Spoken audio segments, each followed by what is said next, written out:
Let's just take one moment. Right now we are unlisted. I'm just going to do a quick check to make sure the sound is working. Then we'll switch to public. These 1 a.m. streams, again, no specific topics. We'll just chat, hang out, talk about whatever. Public. We're good. Okay, give me 1 second. 3, 2, 1. We are switched to public. Welcome. I hope everybody's doing well. Please take a moment, hit that like button, hit that subscribe button. Any thoughts you have on Freemasonry, positive, negative, or neutral? I'd love to hear them.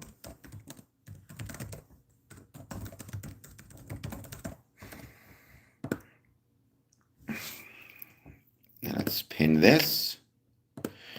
Let's give it a few minutes. Let's see who joins. Hello, Scruffy. Welcome. I feel like it's been a while since I've seen you. I hope you're doing well. Hope you're having a great night.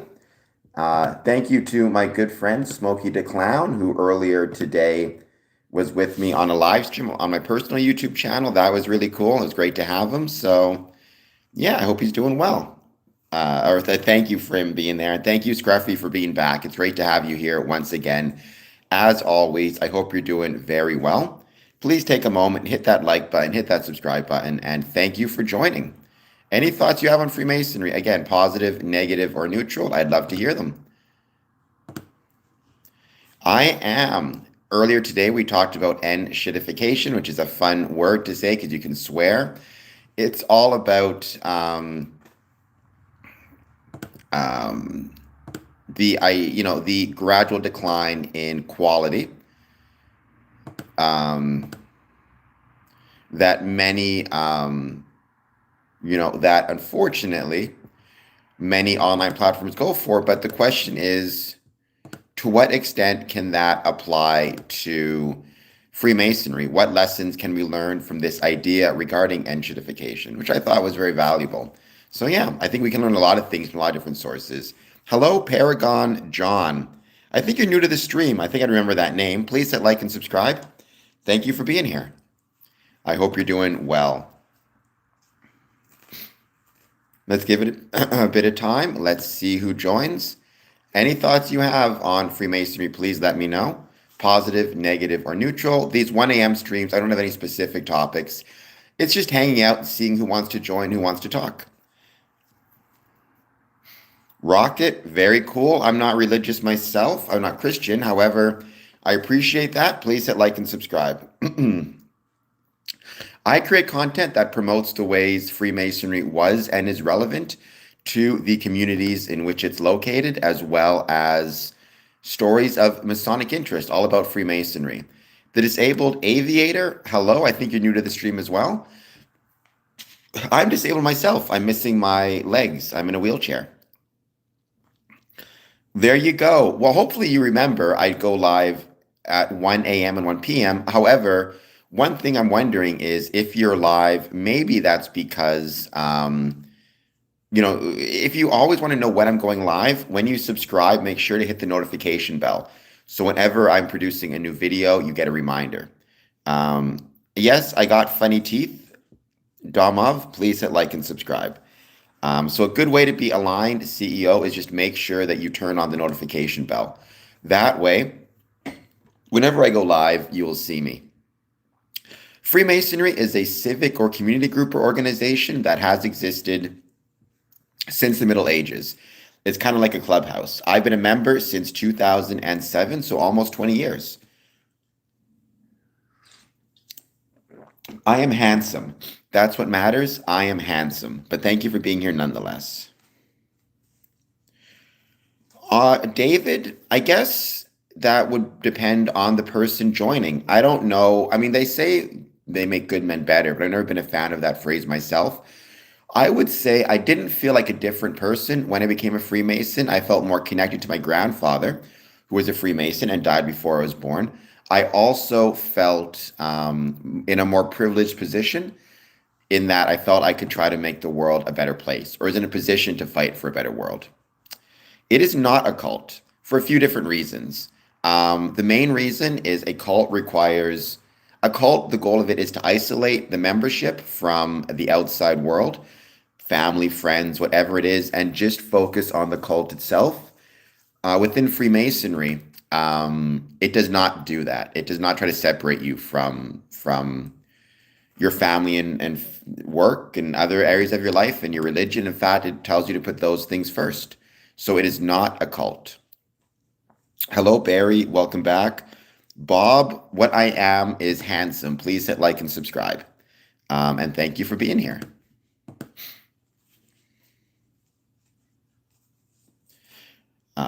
And if you hit the subscribe button, make sure you turn on the notification bell also. So I've been a Freemason for 20 years, just about. Like I said, a member of 5 Masonic lodges as well.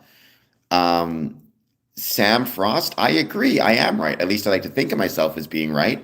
I hope you're doing well, and thank you for being here. 357 are important numbers within Freemasonry, but they're important numbers within the world in general. We look back to ancient times, right? There are 5 orders of architecture: Ionic, Corinthian, Doric, Tuscan, Composite. There are 7 hills in Rome. There are 7 muses, 7 liberal arts and sciences, 7 deadly sins. The number 3, there were initially 3 gods, if I recall correctly: Zeus, Hades, and Poseidon.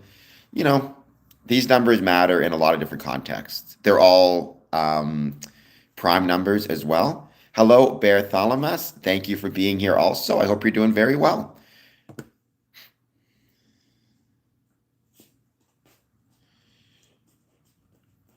Well, they're not going to do that, seize the charter, but district deputies are important offices within Freemasonry. Really, what a district deputy is, usually the best way to think of it is the district deputy is kind of the person responsible for Freemasonry in the local area. He's kind of like a representative of one's Grand Lodge. So he's a very important figure within Freemasonry. We have a great one in Essex County, as they do throughout Ontario. Let me just actually get this set up correct. I just finished exercising and I am tired, so I don't know how long this stream is going to go. However, I did want to make sure to come on and do my 1 a.m. streams because I think it's important that I maintain my schedule. The one piece of advice I would give to anybody who wants to try to do this for a living or produce content: pick consistent times to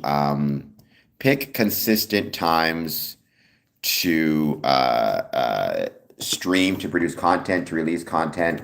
It helps the algorithm find you. So within Freemasonry, CEO, there are different offices. I don't like the term rank. I really prefer the term offices, or office. Within Freemasonry, you have the worshipful master. He is responsible for administering the lodge. Then you have district deputy grand masters. They are responsible. A good way to think about it is they are responsible for organizing the district. So you may have, like, I'm part of a district that has 13 Masonic lodges, right? And so each Masonic lodge has, its own worshipful master, but then they all report to a district deputy who then reports to the Grand Master of Ontario. There's no higher office than the Grand Master in Ontario, right? That's as high as it goes. In Manitoba, there's a Grand Master of Manitoba. In Quebec, Grand Master of Quebec. In Israel, and like whatever jurisdiction you're in, there's a Grand Master, which is no more or less powerful than any other Grand Master. There's no single governing body that controls all of Freemasonry. Anyways, a good way to think about it is a representative or an important office within Freemasonry. It could be considered an adult daycare, the Waits experience. I'm not opposed to thinking about it that way. I'm sure I could use supervision. I mean, what I would say is, again, it's one of those things where if you think about, or if you're expecting it or believe it's some type of cult or mystical society, then you're going to be disappointed when you find out the truth. If you take it for what it is, which is a group of guys who enjoy each other's company, who want to find happiness through camaraderie and friendship and brotherly love, and maybe try to make the world a better place as well in whatever small ways they can, then you'll appreciate it for what it actually is. Instead of hating Freemasonry for what it's not, you should appreciate Freemasonry for what it actually is. OG Hassel, well, you don't have to You don't have to believe what I say. That's perfectly fine, but I am speaking the truth. At the very least, everything I say is what I believe to be true. Now, certainly, you are welcome to disagree with me, and that's fine, but I hope you'll at least trust that what I'm saying is based on my knowledge and experiences. Skull and Bones is real. Scott Belskner. So you're wrong on a variety of fronts. There is no such thing as a lower order of Freemasonry. That's not the right way to think about it. And there is both male and female Freemasonry. There's the Order of Women Freemasons. There's also Eastern Star. There's also Co-Masonry. There's also Rainbow, for that matter. So you're 0 for 2. Oh, the unlimited 001 with the foolish statement that shows you don't know what you're talking about. But good to have you here nonetheless. Linking Atlas, things are going well. Let me ask you this question. If you got rid of the 33rd degree, what would change within Freemasonry? If you had a Masonic lodge where there are no 33rd degree Masons, if you had a district where there are no 33rd degree Masons, how would that district, how would Freemasonry look any different? And if you're smart, you would know that it doesn't. It wouldn't. I'm not saying 33rd isn't an important degree. I know many 33rd degrees. They're good people. They're my friends. However, this idea that the 33rds are somehow the most important degree within Freemasonry is bullshit. The most important degree in Freemasonry is the 3rd degree. That's the Master Mason degree. And are you going to say it's more important than York Rite Masons, than Shrine Masons, than Master Masons, than Worshipful Masters, than Eastern Star, than Memphis, in Europe, than a million other degrees, a million other orders, than the Worshipful Masters chair, than Past Master, than Installing Master? Right? It just goes to show you don't know what you're talking about. If you have this attitude of the 33rd is somehow the most important degree in Freemasonry, it shows you don't know what you're talking about. I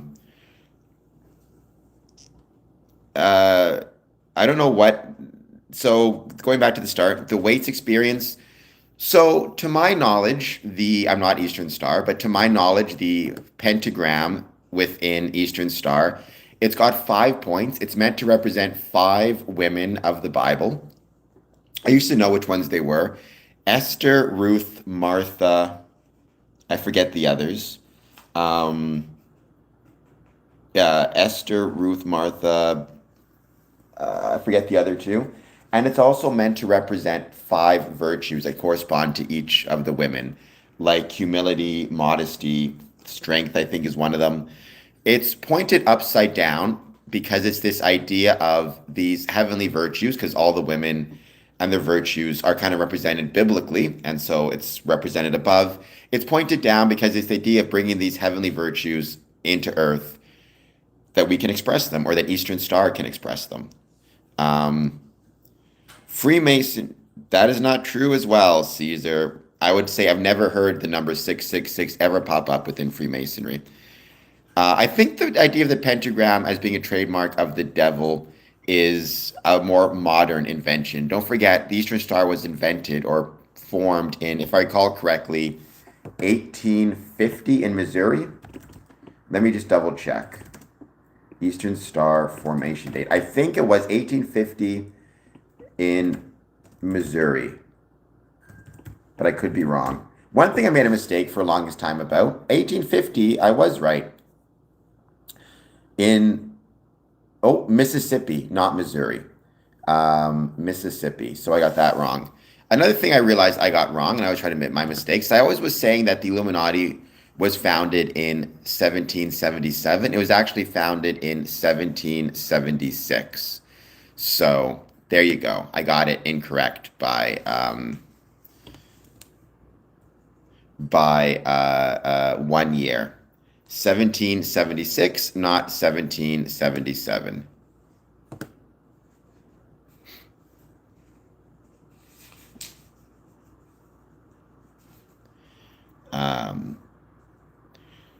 Well, the Illuminati, again, it was founded by a gentleman named Adam Weishaupt in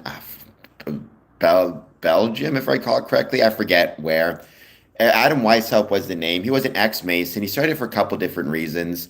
I used to always say in 1777, it actually was founded in 1776. But to my knowledge, as of recently, it no longer, I mean, since for the last 100 years, it hasn't been relevant in any way. So,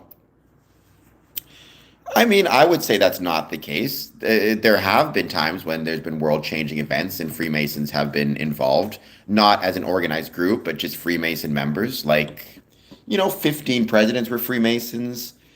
Johnny McDonald was a Freemason, Jose Rizal. But keep in mind, if you join, it's kind of like asking the question, why are there so many athletic people involved in sports? If you're athletic, you're naturally going to be want to get involved in sports. If you're interested in Freemasonry, my suspicion is you probably are the type of person who wants to get involved in your community, wants to help people, wants to be a leader, and so you are more likely to get involved in politics or leadership roles. It's almost that old acronym about the puddle, the water in the puddle, right?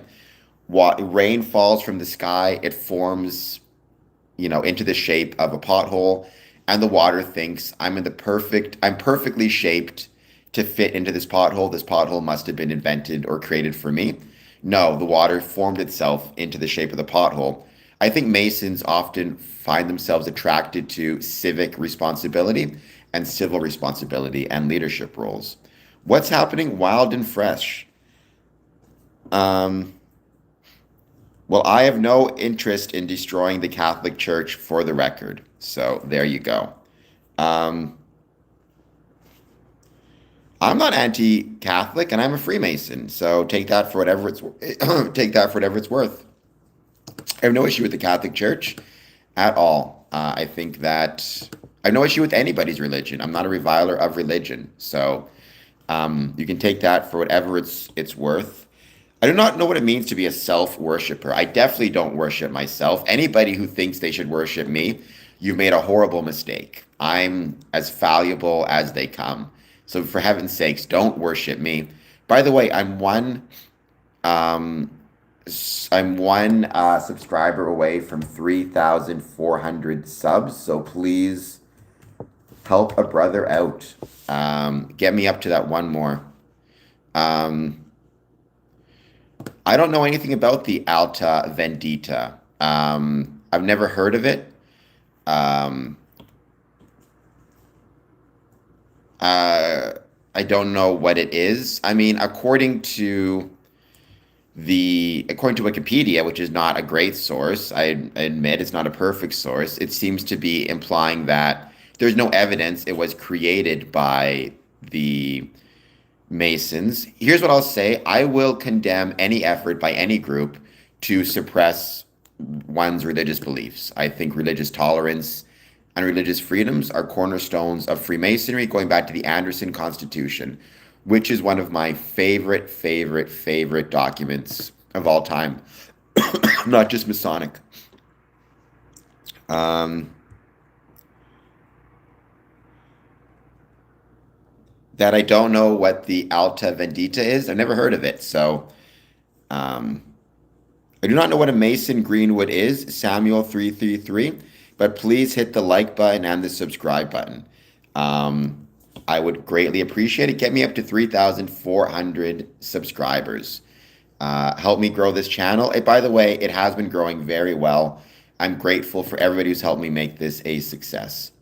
Well, so the Anderson Constitutions were written in, if I recall correctly, 1723. Actually, the first Masonic document ever produced in America was a reprint of the Anderson Constitutions, reprinted by Ben Franklin in, if I recall correctly, 1733. And it's really fascinating document. But my favorite section of it is the section of God, concerning God and religion, which I think is one of the most beautiful paragraphs ever written about the value and the necessity of religious tolerance and religious respect. Genuinely love it. And so yeah, I very much loved that section. And basically it was a listing it was the constitutions, it was the rules and regulations and kind of set out the format of what Freemasonry was and should be, right? Basically 5 years, 6 years after the formation of the premier Grand Lodge of England. I'm not a Brit, but my dad is a Brit, and I still love Britain. I might actually be getting my British citizenship very soon. Not all the founding fathers, Caesar. In fact, the majority were not Masons. I think 13 out of 39 were Freemasons, if I recall correctly. Well, thank you, Jeremy. It's wonderful to have you here. Please hit like and subscribe if you're new here. Help me get to 3,400 subs, and thank you for joining. Any thoughts you have on Freemasonry, please let me know. I don't know anything. However, I have been a Mason for about 20 years. I do not know. No one's ever called me Brother of Light before. That makes me wonder if Jeremy might not be a legit Mason or might be trying to pull a scam. I don't know. Never heard the term Brother of Light before. Having said that, if he's just saying that out of kindness or who knows, it's great to have him here.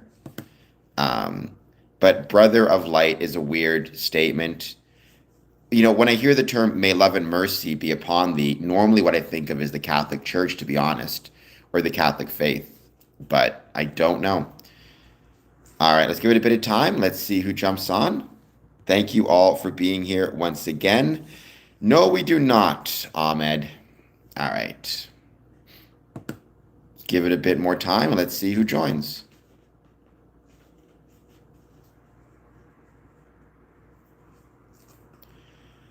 I think you mean so mote it be, not so be it. I do not know what the amazing digital circus is.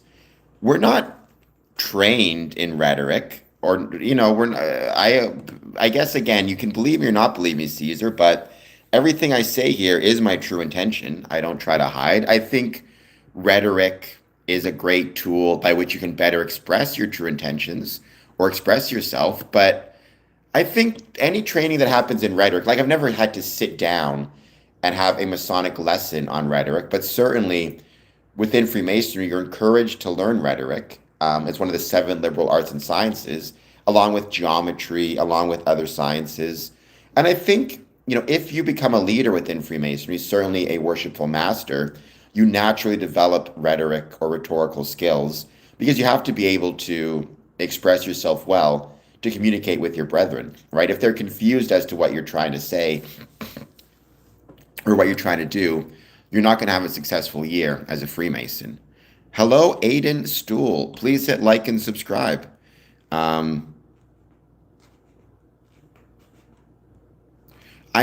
Coca-Cola? I would not want to mess with any World War II veterans. I'm sure they're incredibly tough. Freemasonry went through two great boom periods in terms of membership growth in the 1920s and the 1950s, both of which were led by or were kind of fueled by a lot of veterans returning from World War I and World War II, which was incredible. They really grew our numbers because veterans returning from war wanted to continue to experience the camaraderie they felt while overseas, to their credit. Hello, Aiden Stoll. Thank you for being here. I hope not, Sam Frost. I hope we're not on the verge of World War III. Honestly, I think this is one of the, this is going to sound maybe a little bit arrogant. I don't know what the term is, but it's my hope that if we had more civil and civic institutions across the globe, including strong Freemasonry, we may not see any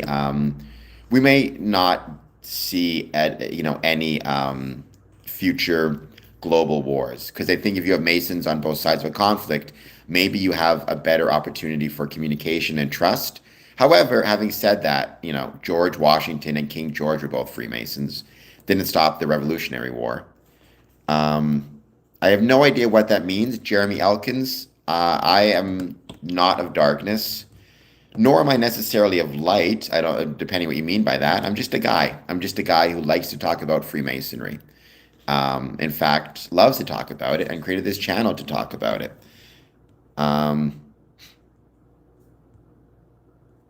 All right, let's give it some more time. Let's see who joins. Please, as always, take a moment, hit the like button, hit the subscribe button, and consider doing a super chat. Just 99 cents helps out big time. I mean, there's in a lot of ways, yes. However, keep in mind, um, Masonry is not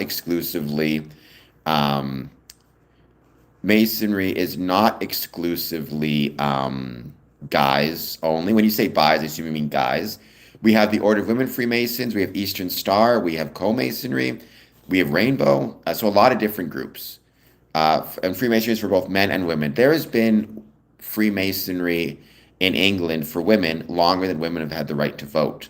So that's not true at all, Caesar. Again, Caesar, I appreciate being here, but it's starting to annoy me a lot when you tell me things about myself that I know are not true. It would be like me telling you, Caesar believes X or Y. I don't know you.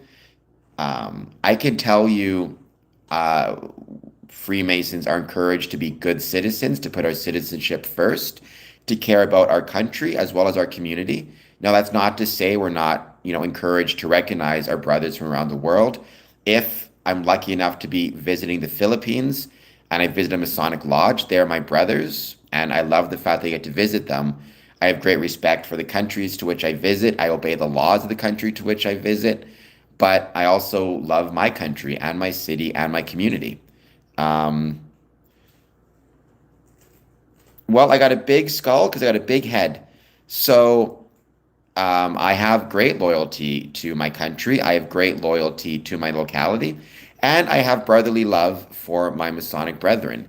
You don't get to tell me, Caesar, what I believe or don't believe, and you don't get to tell me to whom I have loyalty. And if you have a problem with that, then you can leave the chat. Um, well, it's not that they'll have back channels, it's that they may trust each other more because they have something in common. It's no different than, if two, like, there's famous stories of world leaders getting along really well because they both played football or they both enjoy sports or they both enjoy, a certain beverage, a certain beer, whatever it might be. Like, I didn't say Masonry exclusively, I said civic or civil institutions. It could be Freemasonry, it could be Knights of Columbus, it could be Elks.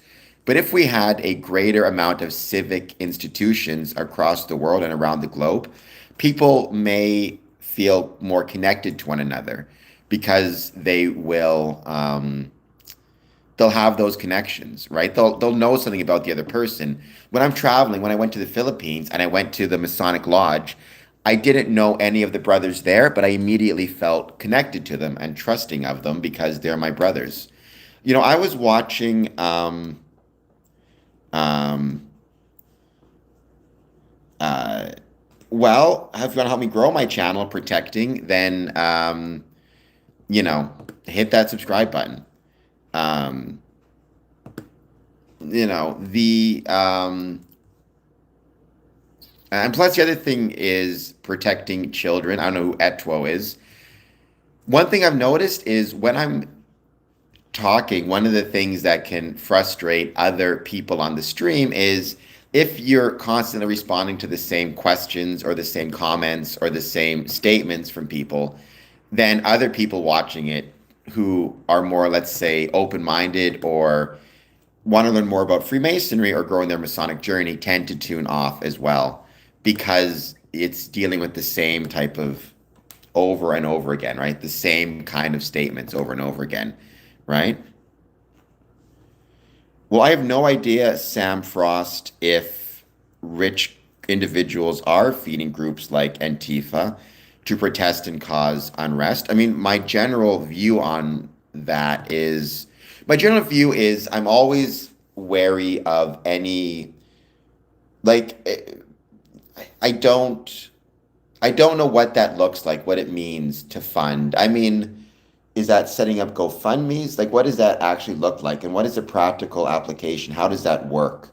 Right? It seems to me much more impractical and much more difficult to be able to actually fund a protest than people realize.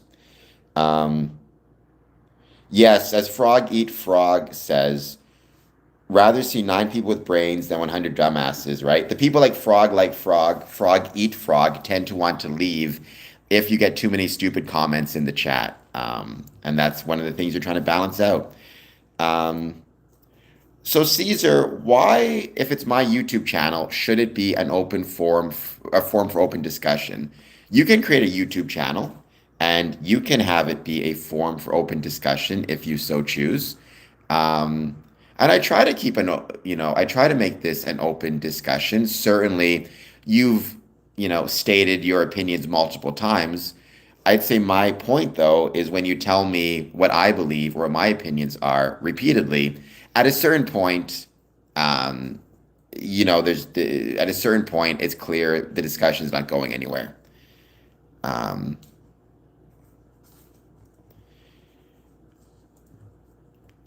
for real, make your own channel. Yeah, you can always do so. Well, any thoughts on Freemasonry, John Holmes? I mean, these questions, 1 a.m. streams are really just me responding to questions. Right? Do you discuss history of Freemasons at the lodges? You can.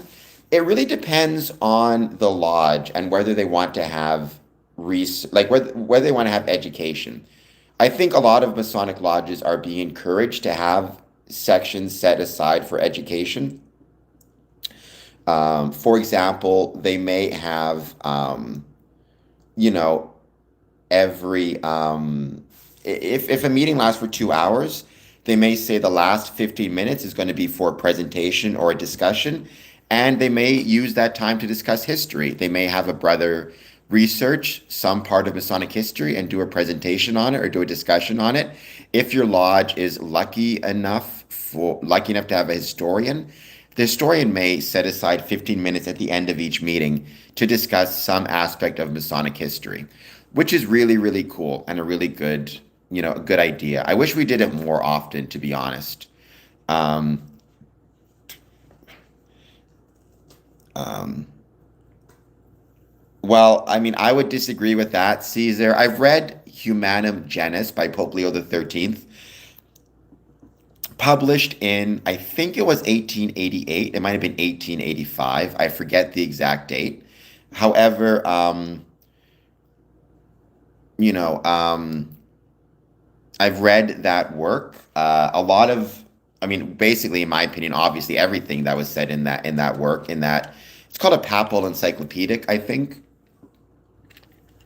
was incorrect and a misunderstanding what Freemasonry is.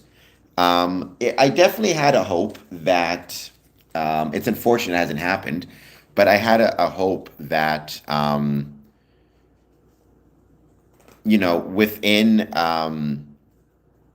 with the new Pope, Pope Leo the 14th, he might reconsider the Catholic view on Freemasonry because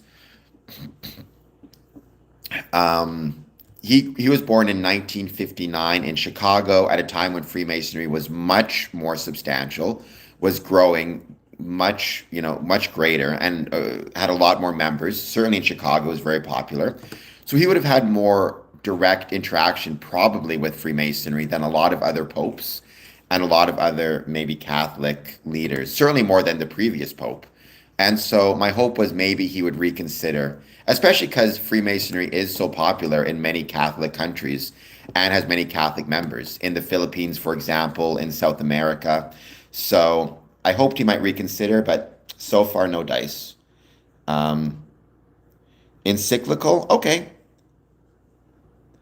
Honestly, people don't stalk me, but there have been some people who've been stalked because they're Freemasons. In fact, in Texas, there was recently a story that a Mason was killed by a conspiracy-minded crazy person. So it does happen. Um, yes, we got a celebrity on the channel, Vin Diesel. So the Knights Templar is not directly related to Freemasonry. The Knights Templar came first, and then Freemasonry came around about 300 years later. However, there is an order within Freemasonry called the Knights Templar. And it was, let me see if I can remember the person's name.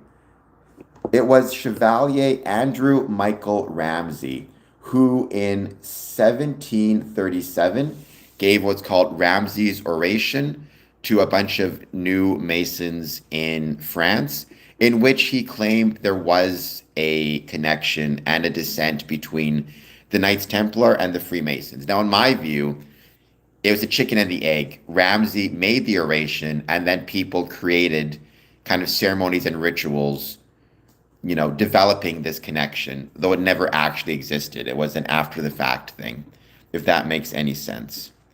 Um, well, that's fine. I mean, there must be a way for canon to change. Caesar, every organization has changed over time, including the Catholic Church. So I'm not saying I'm not a Catholic, and I have no idea whether it's possible or not, but it was my hope that a newer pope, I think a younger pope, if I'm not mistaken, and an American pope may have been a little bit more open to modifying some church beliefs on Freemasonry, but so far, no doubt. Bud Morgan, there is no such thing as a um, Masonic Bible, despite what people think. The Masonic Bible, when people refer to that, they're referring to the King James Version of the Bible. That's what's in there. It's just got a square and compass on the cover, and it's got a section in the front for brethren to sign it, and it's given as a gift to new Masons. But it's not like it's a separate Bible or some secret Bible. It's King James Version, to my knowledge. I don't have one because, I'm not Christian myself. I've seen recently some biblical Qurans, which is the same idea. It's a Quran with a square and compass on it. So that exists as well because we have Muslim members. So, and again, for example, some members are indigenous. They will use an eagle feather. I've even heard of Wiccans, Wiccan Masons, using rocks or like gems when they are taking their obligation. Yes, it's not a literal connection.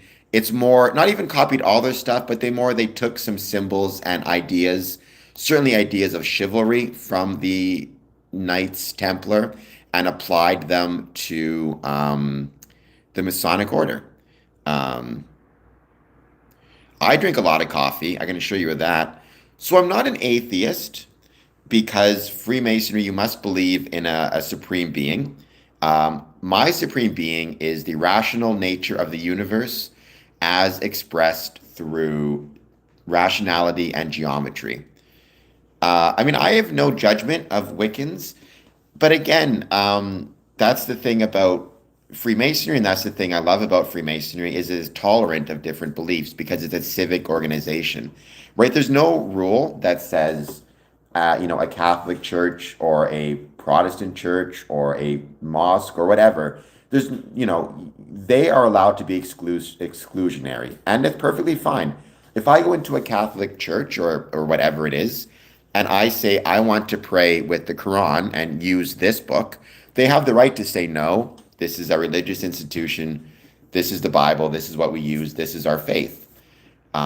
However, Freemasonry doesn't occupy the religious space. Freemasonry occupies civic and community space.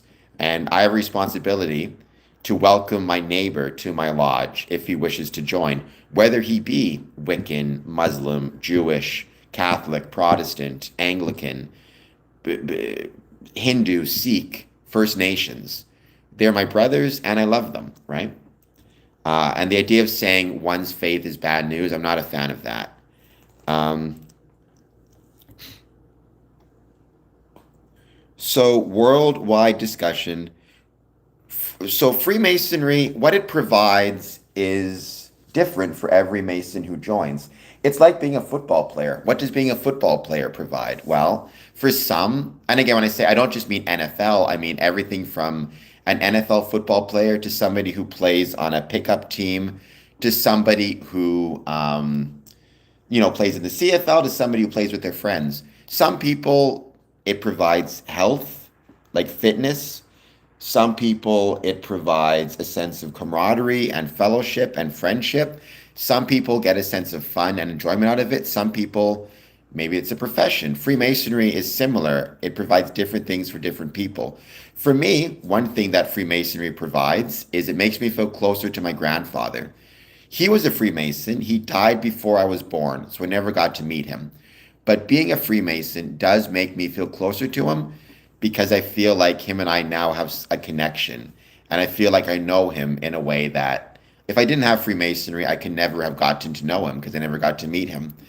Um, it provides social support. I mean, there's all sorts of evidence that indicates if you have friends and a social support system, you are going to live longer and be healthier. It also provides a social safety net. I mean, I will say that, I've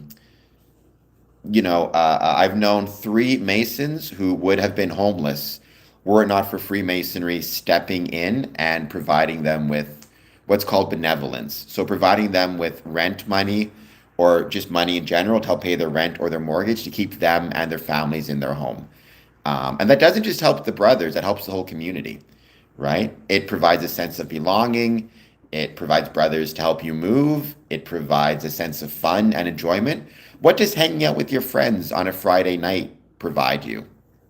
You know, you enjoy it. You like it. You have fun doing it. That's ultimately what Freemasonry is all about. In terms of what Freemasonry stands for, again, every Mason has to decide that for himself because every Freemason will have a different idea about what Freemasonry stands for. I would say Freemasonry stands for the belief that the world can be made better through the application of brotherly love, relief, and truth. Um, Vin Diesel, I hope that's not the case, that most people are alone in life. I hope you're not alone in life. I would say you're here with us now, so at least you're not alone in the moment. You're here on this stream, and I hope that you don't feel alone. And I do appreciate you being here very much. If you are looking to feel less alone in your life, then maybe consider joining some groups. Doesn't have to be Freemasonry. My advice would be go to your local library and look at the type of groups that they have available. For example, in Windsor, they have a creative writing group that I just joined that makes me feel a part of something. Maybe you enjoy knitting. Maybe you want to try sports, right? Try to find something. But I'm happy that you're here, and I'm sorry if you feel alone. Maybe religion. Maybe go to, I don't know if you're Catholic, Vin Diesel, or whatever your faith is. Maybe look at, going to a church. I got my prominent. See, here's the thing, Will. I'm incredibly handsome. And because I'm so handsome, um, one of the things is I had to get this big, ugly nose because if not, I wouldn't leave any women for the rest of you because I'm just way too handsome.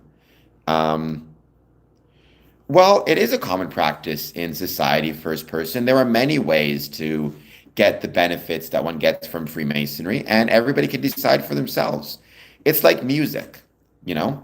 I love the song Simple Man. That's the song I love to listen to. You may have a different song you love. That's perfectly fine as well. There's absolutely no rule that says you have to join Freemasonry to get those things. I just happen to love Freemasonry, and therefore that's where I go. Um, why do I don't reject the prime mover? I would say I neither reject nor automatically accept the prime mover. I'm also not convinced that you do require an infinite universe in time is impossible, right? People have this attitude of it's impossible. I don't buy that to be the case. I don't see why an infinite universe is an automatic impossibility. Because within an infinite universe, there can be finite events. So within an infinite universe, you can have a finite time between present day and the Big Bang, for example. That could be an event that happened within the context of an infinite universe. I tend to be more one who believes in infinite inflationary theory, as opposed to a finite universe. Um, Oh, Caesar, I've grown to accept the fact that people are going to. Honestly, I don't mind people who make fun of how I look because what do I care about that? Uh, because how I look is not as important as what I believe. What tends to get me really annoyed is when people tell me what I believe, right? You believe X, you believe Y. That annoys me quite a bit. How I looks aren't important. It's what's on the inside that counts, including one's beliefs. Um, I'm not sure why that's the case. I mean, we're talking about the universe, right? If the universe can be a thing that is infinite in, let's say, size, which is possible, why can it not also be infinite in time? And also, nobody ever really defines nothing, right? You mentioned Aristotle, Caesar above. Aristotle famously defined nothing as what rocks dream of, which is actually my favorite quote, my favorite definition of any word ever, what rocks dream of. It's very hard to actually define what nothing is. Like what is actually nothing? What does it look like? You can't say nothing is just empty space because that's not nothing, that's empty space, right?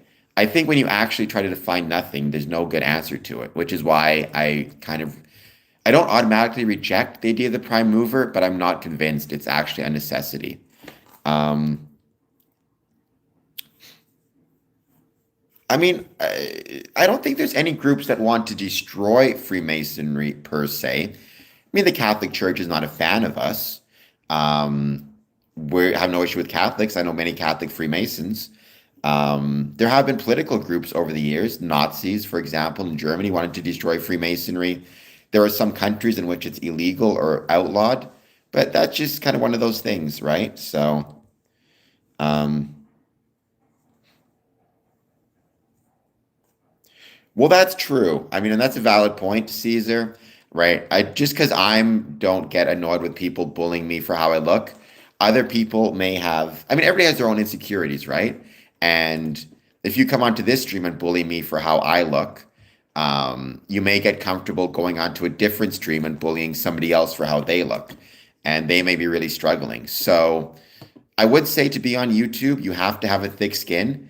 You have to be willing to accept the fact that you're going to deal with bullies.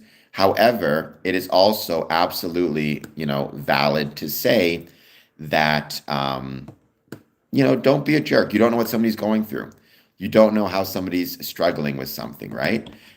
It's nothing wrong with calling people out, but you also should absolutely be willing to, you know, I would say, you know, you never know how much somebody might be struggling with how they look. Um, that is true. Thank you, Dina. I try my best. Jeremy, ask a question away. So, Nature Boy, if that's a good question. You can't rely exclusively on things like rings or pins or coins or whatever it is, because if you do that, they could get a coin or a pin or a ring from, let's say, a pawn shop. I mean, the best way to do it is ask to see a dues card or ask them which lodge they are a member of and which Grand Lodge it's affiliated with. That's the best way to do it. Um, Even that, the wearing the ring first person, I've known many people who, you can go to a pawn shop and buy a ring with a Masonic symbol on it. Some people get it from their grandparents. None of that stuff means they're Freemasons, right? You need to be careful and not just assume that a ring is an automatic, assurance that they're Freemasons. I definitely don't believe in a flat earth, Jim. The earth is round. Um, Well, I'm definitely not going to do that, Caesar, for a lot of different reasons. First of all, it's not my place to tell, anybody, if they want to say they're Freemasons, they're more than welcome to. And I know many Catholic Freemasons who would say that they are Catholic and Freemasons. However, it's not right for me to, you know, they should have the right to disclose what information they want about themselves and not. I love talking about Freemasonry. So if anybody wanted to say, hey, Cameron's a Freemason, they have my permission, but I gave them my permission to do so. I'm not going to report people. Um, um,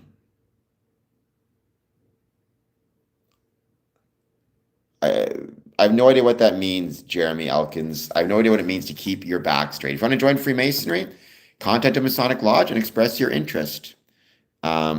I don't think the pyramids generated energy. I think the pyramids were amazing examples of stone masonry and amazing examples of, stonework and engineering, but I don't think they produced energy. Um, Jim, highly doubtful. I mean, if you believe the earth is flat, then you know very little about almost anything. I would say you're a very foolish person.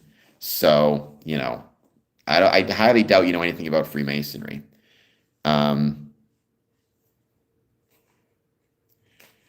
so, I mean, I would not use that description, David Thompson, the idea of some Freemasons placed above others.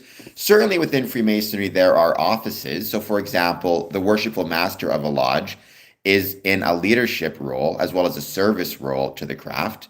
However, even in that case, he's responsible for serving and stewarding the lodge. He's not telling the lodge what to do or instructing others how to proceed, right? Um, it's one of those things where you don't want to think in terms of superiors or not superiors. It's rather service based. Um, it is not flat. I hope you hit the like and subscribe button, but it's not flat. I care about it, and you must care about it because you're here hanging out with us. So that must mean you care about it. I mean, I'm not one who is into, let's say, mystical things, if that's the term for that. I'm not one who believes, I think the pyramids are impressive enough. Just the engineering feat. I don't think they need to produce energy to be, even more impressive than they already are. I would say Freemasonry is not, you're not automatically going to be successful if you're a Freemason. If you define success as, money or fame, that's not what Freemasonry is about. You're not going to get rich. You're not going to get famous because you're a Freemason. That's not how it works. That's a scam. However, what I would say is certainly you will, if you dedicate yourself to Freemasonry, you can find types of success.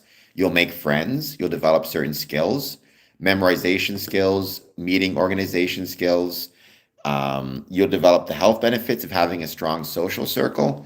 Um, there's success to be had within Freemasonry without a doubt, without a doubt. However, it's not about being rich or famous. And even the idea of networking, I mean, anything you do that increases your social circle will naturally result in a greater level of, you'll meet more people. So maybe that will help you with things like finding a job. Who knows? But there's no guarantee. You'd have just as much success networking by joining a sports team as you would by being a Freemason. Um,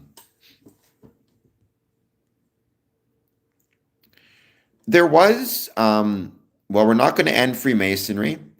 No, I hope not. I mean, Freemasons are imperfect creatures. I'm sure a Freemason has said the N word, but I hope they don't. They shouldn't. If they did, I'd be very disappointed in them. Um, I mean, I have no idea what you're talking about, Jeremy Elkins. If you want to join Freemasonry, then approach a Masonic lodge and express your interest in joining. Um, I mean, unfortunately, Nathaniel Bedford Forrest, he was a Freemason and he was also, I think, one of the founders of the KKK. So it's unfortunate. I think that demonstrates that Nathaniel Bedford Forrest had a very significant misunderstanding, at least of what Freemasonry is, based on the idea of religious tolerance, as well as tolerance for people of different races and ethnicities and backgrounds. But unfortunately, that did happen. But I'm sure there's been other examples of Masons who've been members of the KKK, but they shouldn't be, because again, it shows a misunderstanding of what Freemasonry is and how it operates. That's the one example I know of, though, is Nathaniel Bedford Forrest. A lot of Freemasons were very much opposed to the KKK and actually went out of their way to argue against its existence, as they should. I think you contribute to the world. I wouldn't say I don't contribute so much to the world, but I would say you contribute to the world based on a belief that the world can be made better through the application of brotherly love, relief, and truth. And by the way, what else am I going to do? Like, why wouldn't I contribute to the world? I don't think I'm going to just sit here and, look around and see the world, in my opinion, going to some dark places and not at least try to make it better. Whether I succeed or not, I have no idea, but I can try my best. Um, Maybe that's true, Victoria. Maybe that's not, or first Victorian, or first person Victoria.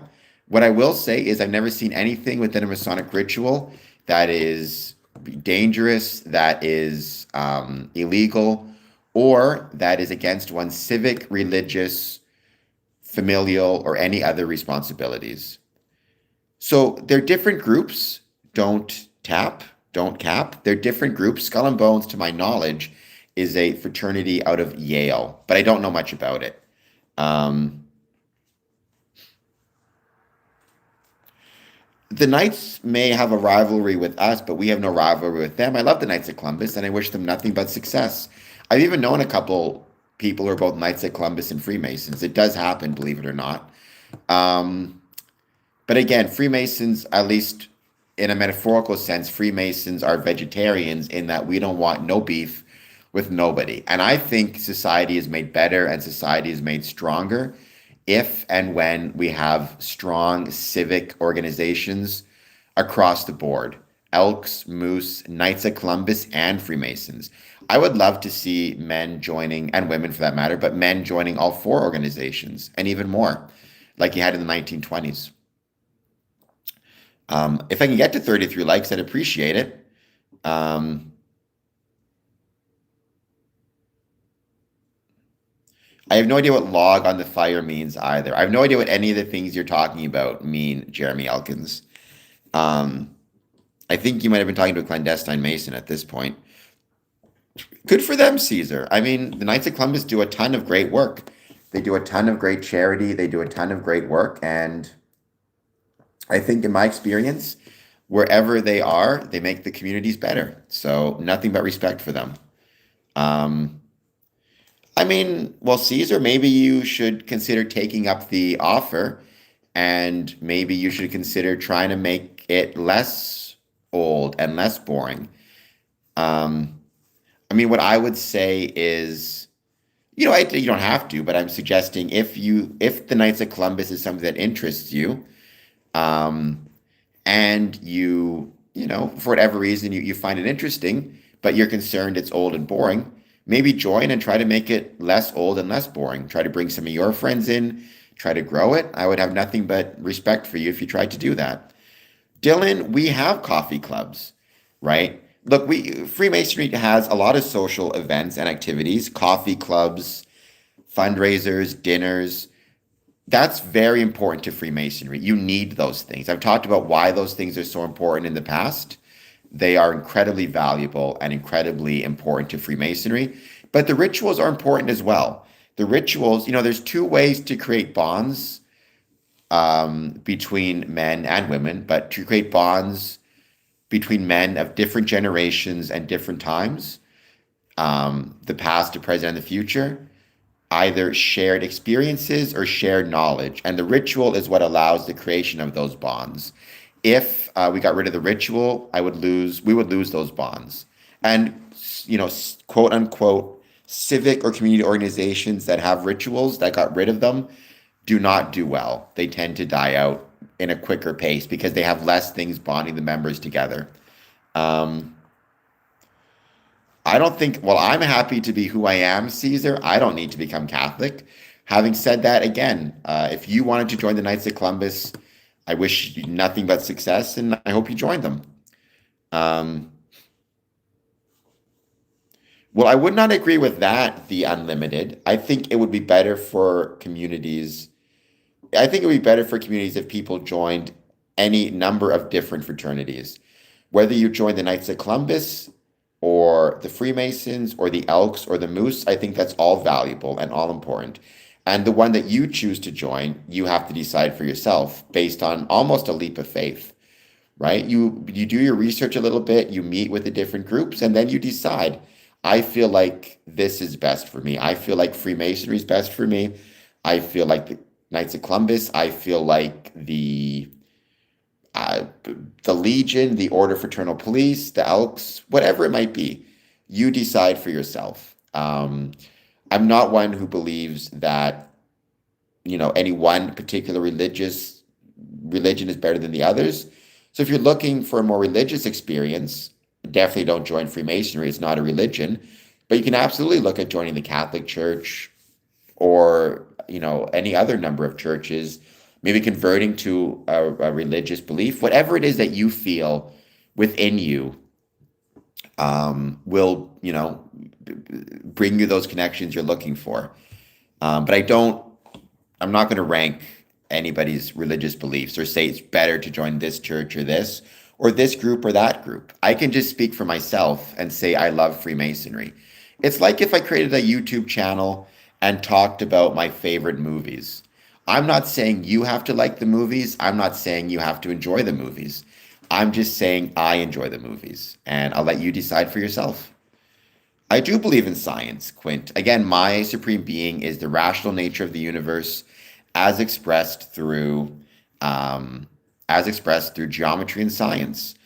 The Templar Knights are part of Freemasonry. If you want to join the Templar Knights, it's called York, right? You'd have to join Blue Lodge first. Um,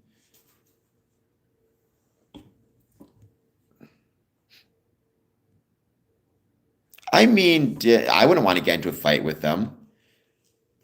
No, Caesar, we do not. I've never kissed another Freemason. I've also never held. I mean, actually, I have seen sometimes. It's not just in Freemasonry, but they do this thing where, and I've done it before, where you like, aside from shaking hands, you like, everybody gets in a circle and you cross your arms and you shake hands like this. It's a way to shake everybody's hand at once and a way to say goodbye. So you're not running around shaking everybody's hand. It doesn't happen very often, but it did happen once. I saw it. The brother wanted to do it. It's an older tradition that kind of went away, but it's this idea of bringing it back or trying to bring it back.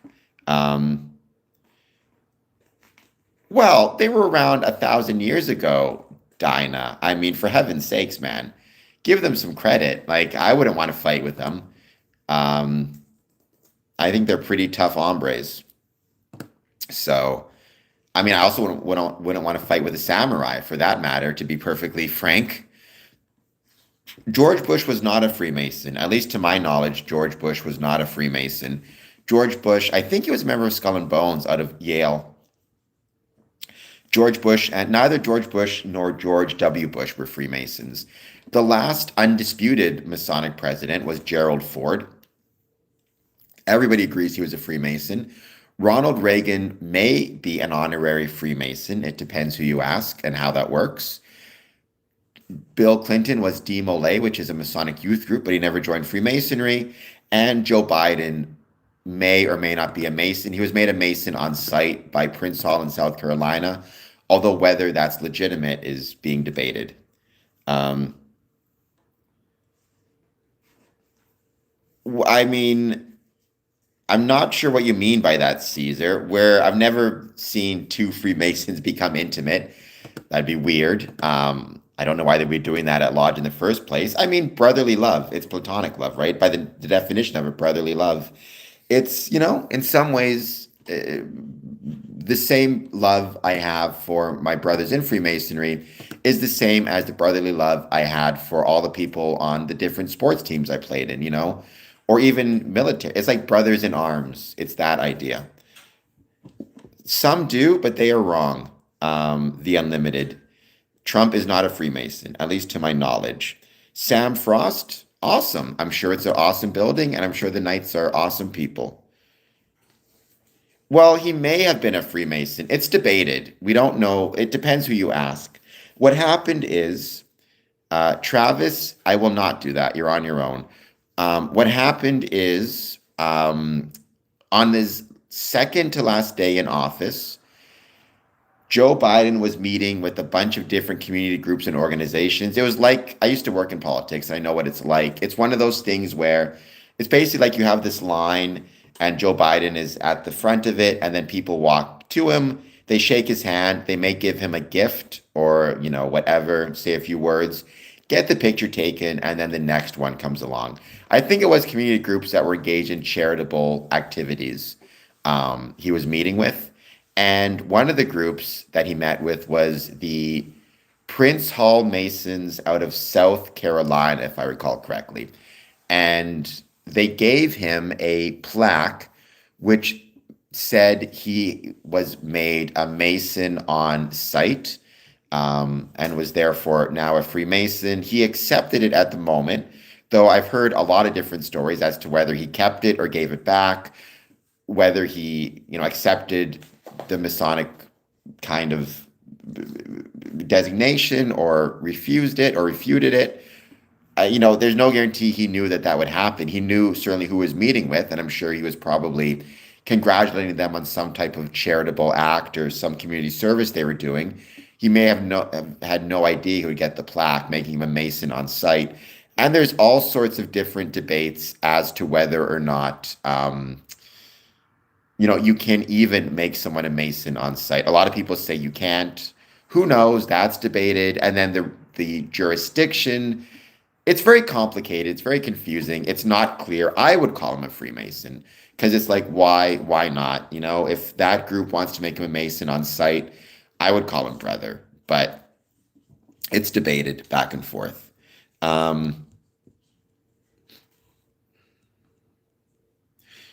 Yes, Quint, don't be rude. You can be rude to me. Don't be rude to other people in the chat.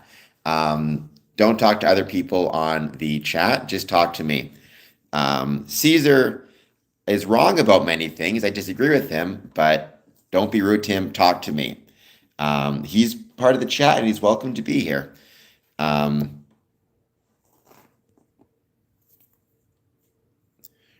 Jeremy, I'm not sure. I mean, I've read the Bible ages ago. I'm assuming that's a Bible quote, but I don't know what it has to do with this.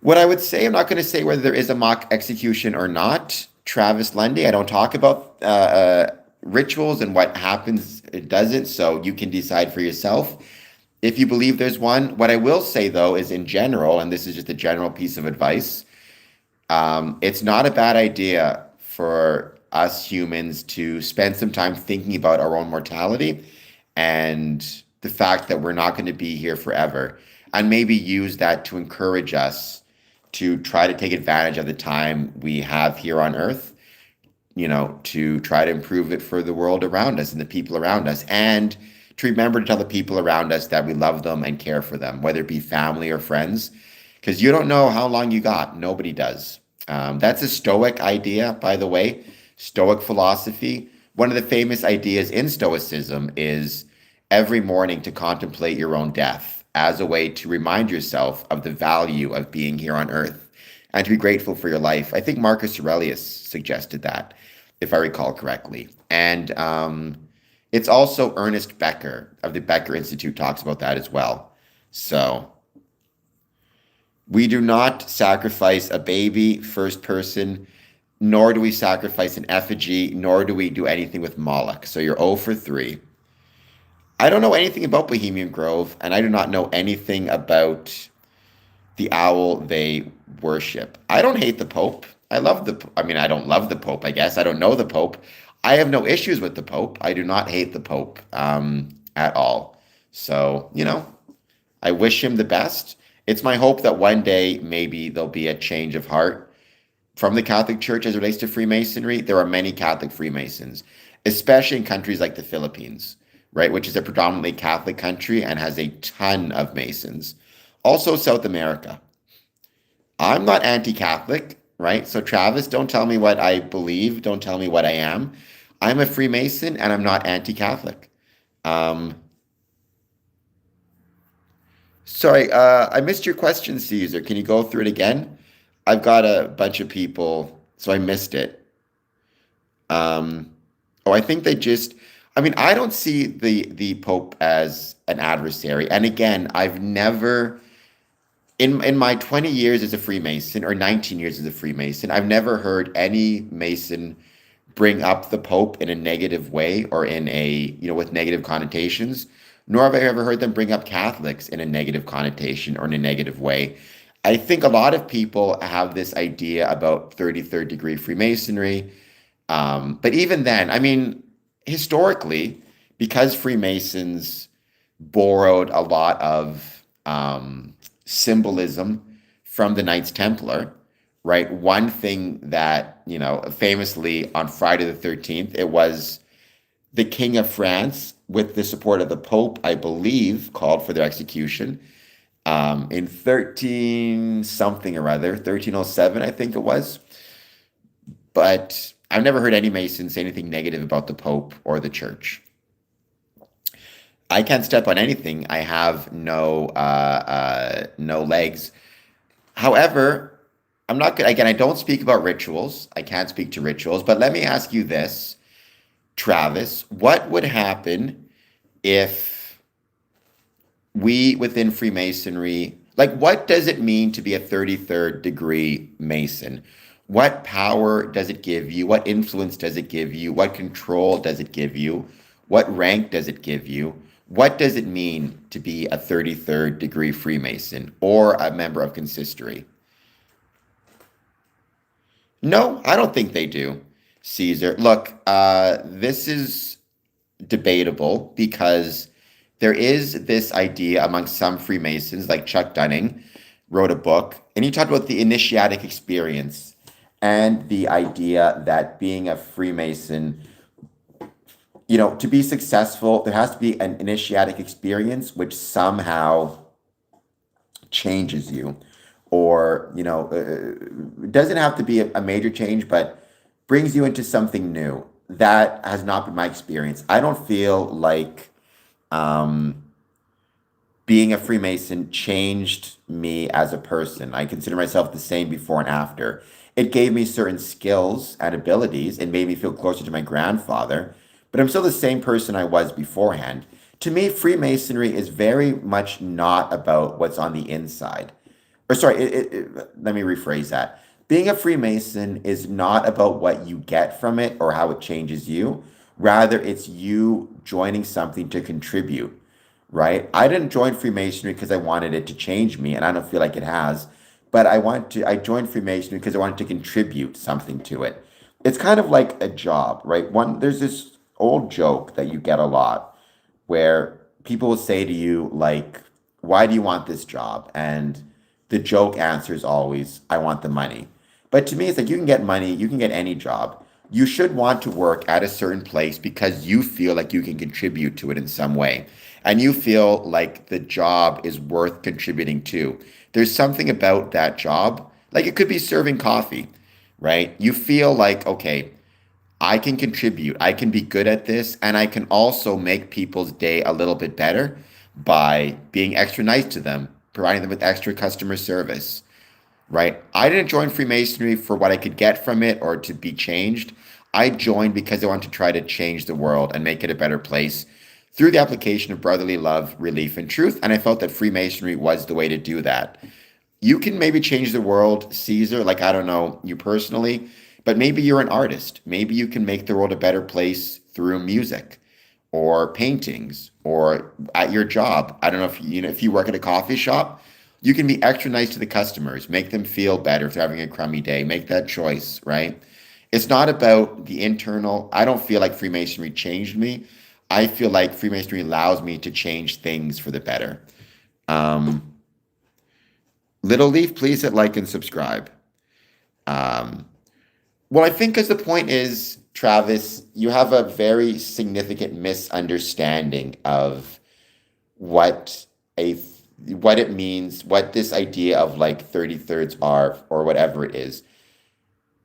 Being a 33rd does not give you any additional power or rank, or it may give you influence in the sense that, you've been around for a while, you might be a little bit older, so guys will be like, oh, he's a 33rd, but it doesn't ultimately you don't have the ability to create the rules or set the rules or enforce rules or anything like that within a lodge. I'll give you an example. I am the worshipful master of a lodge. We had, 7 members present. One of them was a 33rd degree Scottish Rite Mason. The other 6 were Master Masons, one of whom was an entered apprentice Mason. So the lowest degree in Freemasonry, if you want to call it that, the first degree. So you have a first degree Mason and you have a 33rd degree Mason. There was a motion put to the floor. There was a vote. The 33rd degree voted one way, and the other 6 Masons voted the other way, and the motion passed, which was, it was 6-1. The 6 got their way.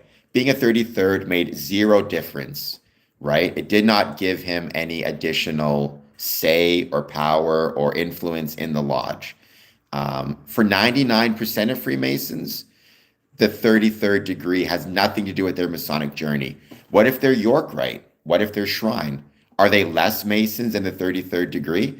This crazy emphasis on the 33rd degree, Travis, it shows a complete misunderstanding of what Freemasonry is.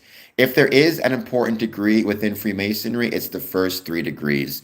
Those are the degrees that set the foundation, that set the basis of what Freemasonry is and how it operates. Look, I have no issue with 33rd degree Masons. I know a lot of them. They're great guys. They're not anti-Pope, they're not anti-Catholic, but they are also one single degree that is an honorific that has no additional power or influence or control of any sort over a typical craft lodge, other than maybe a little bit of like, they have a little bit of like attaboy, like good job. It's kind of like, getting a Mason of the Year award, which I have, right? I have a Mason of the Year award in 2017. It's not like I go to lodge with my Mason of the Year award and suddenly I get to say what happens and set the rules, right? And even in then, there's different jurisdictions. Are you talking about 33rd degree in the Canadian Supreme Council? Are you talking about northern jurisdiction, southern jurisdiction? Right? It's a single degree. One of my favorite quotes, and this goes to Albert Pike, who wrote More Than Dogma, and he was, very big in Scottish Rite circles in southern jurisdiction. Somebody said, it might have been you actually, I don't know. Somebody said on a stream once, like, well, Albert Pike says this, and my friend who's a Mason responded, well, I'm Yorkite. I don't give a shit what Albert Pike says. And for 99% of Masons, Albert Pike's views have nothing to do with their Masonic journey, right? So first of all, I disagree with your premise. I've known many 33rd degrees. I've never heard them say anything negative about the Pope, anything negative about the Catholic Church. Having said that, this weird emphasis constantly on 33rd degrees, 32nd degrees, it shows a complete misunderstanding of what Freemasonry is. The highest degree within Freemasonry is the 3rd degree. That's it, right? That is the degree at which you can take an office, become a worshipful master. And if you're a worshipful master in in a lodge, you are a higher rank than a 33rd degree, even if you never went beyond 3rd degree. I'm the worshipful master in my lodge. If I tell a 33rd degree he needs to be quiet because other people need to speak, then that 33rd degree is expected to be quiet. So you need to understand what you're talking about, Travis, and you do not. I do not sleep, mystical. Albert Pike is a pain in my ass, legend Jesus, because he keeps on popping up. People read him without understanding him and then believe that he speaks for Freemasonry. I like Albert Pike personally. Like, I don't know him. Obviously, he passed away 100 years ago, whatever it was, more than that. But I appreciate More Than Dogma. I think there's a lot of value in what he said. But I also think by the same token, a lot of people who aren't Freemasons read it and then take it way out of context and don't understand what he's saying and don't understand it, and also assume he speaks for Freemasonry as opposed to the truth, which is he spoke for his own views on Freemasonry, specifically Scottish Rite. We do not have kings we respect kings. If I lived in Britain, I would respect kings. We've had kings join Freemasonry. Queen Elizabeth's father from the King's Speech was a Freemason, as was his speech therapist in a cool little note. But we don't have kings who tell us what to do. That's a really good point. If you're a king in a Masonic lodge, but you're an entered apprentice, you technically are of a lower office or degree than the worshipful master, even though you're also his monarch. Hello, Silence and Violence. Welcome back. Thank you for being here. He was not the head of Freemasons in America. See again, Travis, this is an example of you not really understanding what you're talking about. He was an important figure within Freemasonry, that's no doubt, but he was not the head of Freemasons. He wasn't even the head. At best, you could argue He was an important figure in Southern Masonic jurisdiction of Scottish Rite. Wasn't even the head, it wasn't even a member of a Grand Lodge. And there is no single governing body of Freemasons in America. It goes state by state. Technically, you could argue there's 102 Grand Lodges in the States, 51 regular AF and AM Grand Lodges, for example, for 50 states plus Washington, and then 51 Prince Hall. So was he the leader or the head of Freemasons in all 50 states? Tavis Lundy? Count Molt, thank you for being here. Jason, thank you for being here as well. Eric Hurley, thank you for being here also. But please keep in mind, I encourage you to read Morals and Dogma, but don't take it too seriously. You need to remember it's one man's opinion, and he also speaks in a lot of metaphors, but he's not the head of Freemasonry. First person, I don't know what King Charles wants. I already own very little, and I'm happy. If you're relying upon ownership to make you happy, I think you've already missed the boat, personally.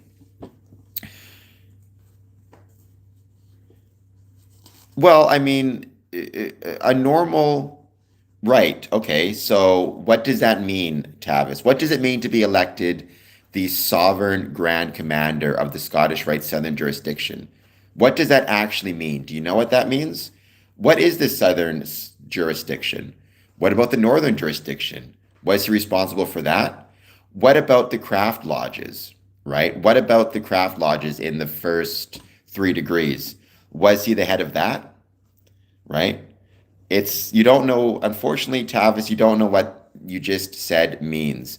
What that means is he may have been able to set rules and, influence and direct Scottish Rite in the Southern jurisdiction. He could not, for example, direct the Grand Lodge of Texas in terms of what it could do, again, within the first 3 degrees, or any other Southern state, right?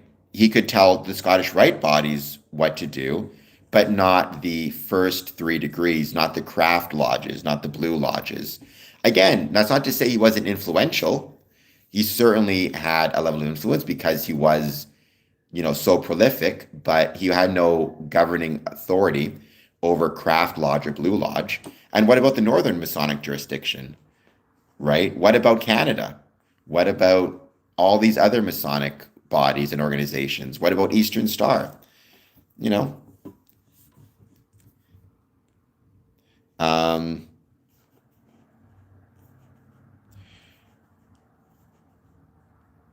I'm literally watching. Well, I mean, you can watch their videos you want, but that doesn't mean they represent Freemasonry. They could represent a clandestine lodge. So there is no head of Freemason, Sam Frost. This is one of the biggest mistakes that people like Travis Lundaby very often make. Freemasonry is decentralized. There is no single governing body or single head. So, for example, I'm a Freemason in Ontario. What that means is I am under the jurisdiction of the Grand Master of the Grand Lodge of Ontario. He sets the rules, which I'm expected to follow, but he can set rules that exclusively apply to Freemasons under his jurisdiction in Ontario. If I go to Michigan, there's a different Grand Master, and he sets the rules for Masons in Michigan. Then if I go to Illinois, there's a different Grand Master, and all 50 states. Now I'm recognized because all of our different Grand Masters get along, and I can visit Masonic lodges there, but that's not the same thing as a single governing body. There is no single governing body within Freemasonry. Freemasonry is decentralized. It does not. I travel as far as I would like first person, Victoria, and I'm incredibly grateful for that. Last year, in fact, I traveled around the world. I traveled from, I started in Windsor, then I went to Chicago, then I went to the Philippines, Manila, then I went to Rio de Janeiro, then back to Chicago, then back to Windsor. I've been to Bogota, Colombia. I've been all around the United States, all around Canada, and I'm incredibly grateful. I consider myself a professional traveler in many ways. Wilson, if I were to, When I took my obligation, I used a Bible because that is what I was most familiar with. But I've seen people use a Torah, I've seen people use a Quran, I've seen people use an eagle feather, and I've heard of people who actually have even used stones or gems because they were Wiccan Freemasons. Well, so the dues that we pay, Nature Boy, the majority of them will stay within the lodge because, I mean, they'll be used first and foremost very often. The lion's share goes to pay for expenses related to the buildings in which the lodge meets. Could be rent, could be upkeep if they own the building, but buildings are usually very expensive. Then the next highest amount goes to pay for food and refreshments for dinners after lodge. There's some money set aside usually for benevolence if a brother, you want to have a benevolence fund. So if a brother is ill or needs financial assistance, they can receive help. Some of it does go to the Grand Lodge, though. So the money tends to stay in Ontario, right? But some of it does have to go to the Grand Lodge to administer. Days of the, I don't know what that says, wash bar. I don't know what that means. You're going to find yourself in timeout because I don't know what's happening here, but um, let's put you in timeout for a couple minutes. All right. Let's give this stream. The stream has lasted longer than I thought, but it's been fun. Let's give it another 5 minutes. Well, I mean, there are. I don't like the term higher degrees. That's not the right way to think about it. There are different degrees. So, for example, I can't go to a York Rite meeting because York Rite is I'm not a member of York Rite. If I joined, I could go, right? The idea of recognition gets really complicated. It's a crazy discussion, but some Masonic groups are recognized by other Masonic groups. It gets into a whole bunch of stuff about like regularity. The most important thing for you to know is if you want to join Freemasonry at the start, it really won't be much of an issue for you. You should be okay and able to join a recognized lodge. Um, of course he was, Sam Frost. These guys are a pain in the butt sometimes. To my knowledge, Skull and Bones is not related at all. It's a fraternity out of, I think, York University. I'm sure, or Yale, excuse me. I'm sure some Skull and Bones members became Freemasons. I don't know of any, but I'm sure it happened. But I'm sure some Skull and Bones members became members of the Elks as well. So just my phone. I have my computer where because I can see comments a little bit clearer on my computer and I can kind of look stuff up if I have to. Or I try to check what's trending on Twitter. If anything pops up, I can talk about it. But I stream from my phone. Do you think does it work for you? For like, how's it look? Um, um, how does it look, Jason? Does it look good? Do you think it works?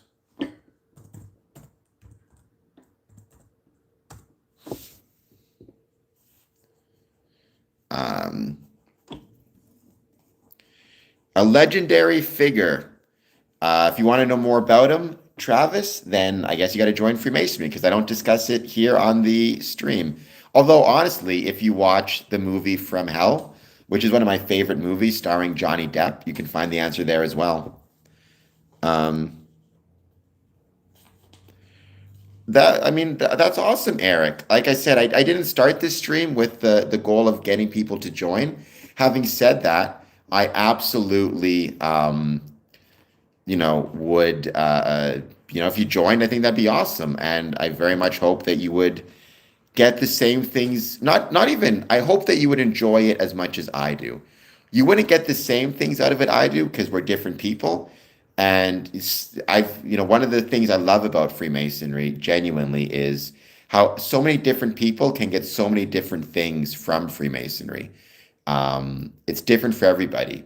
But if you got the idea of the fraternity and the charity and the self-work, I mean, I wish you nothing but the best in your Masonic journey. If you do decide to start the process, I really hope you'll keep me informed through, email and through contact. Maybe I could even visit your initiation when it takes place.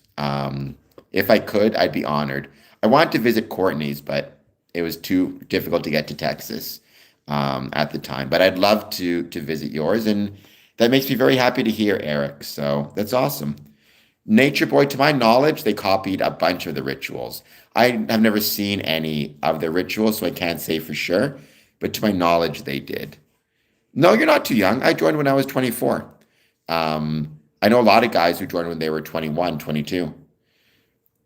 I mean, Travis, I'm not a fan of the term real because, again, I think that's judgmental. What I would say is if you want fraternity and charity, join a Catholic church. That's absolutely a source for those things. And if people feel like that's where they want to go, then more power to them. But it's not real in the sense that it's not the exclusive way to get fraternity and charity. You can get it from a variety of different sources. But certainly, I would never say if your heart or your spirit, or pick your term, is telling you that the Catholic Church might be for you, then more power to you. I absolutely wish you the best of luck. Um, that happens, first person. I say, whenever it comes to Freemasonry in movies or television, always take those things with a grain of salt. Um, Again, jubilum is what's the term? I used this term before. Um, uh, I can't think of the term I used before.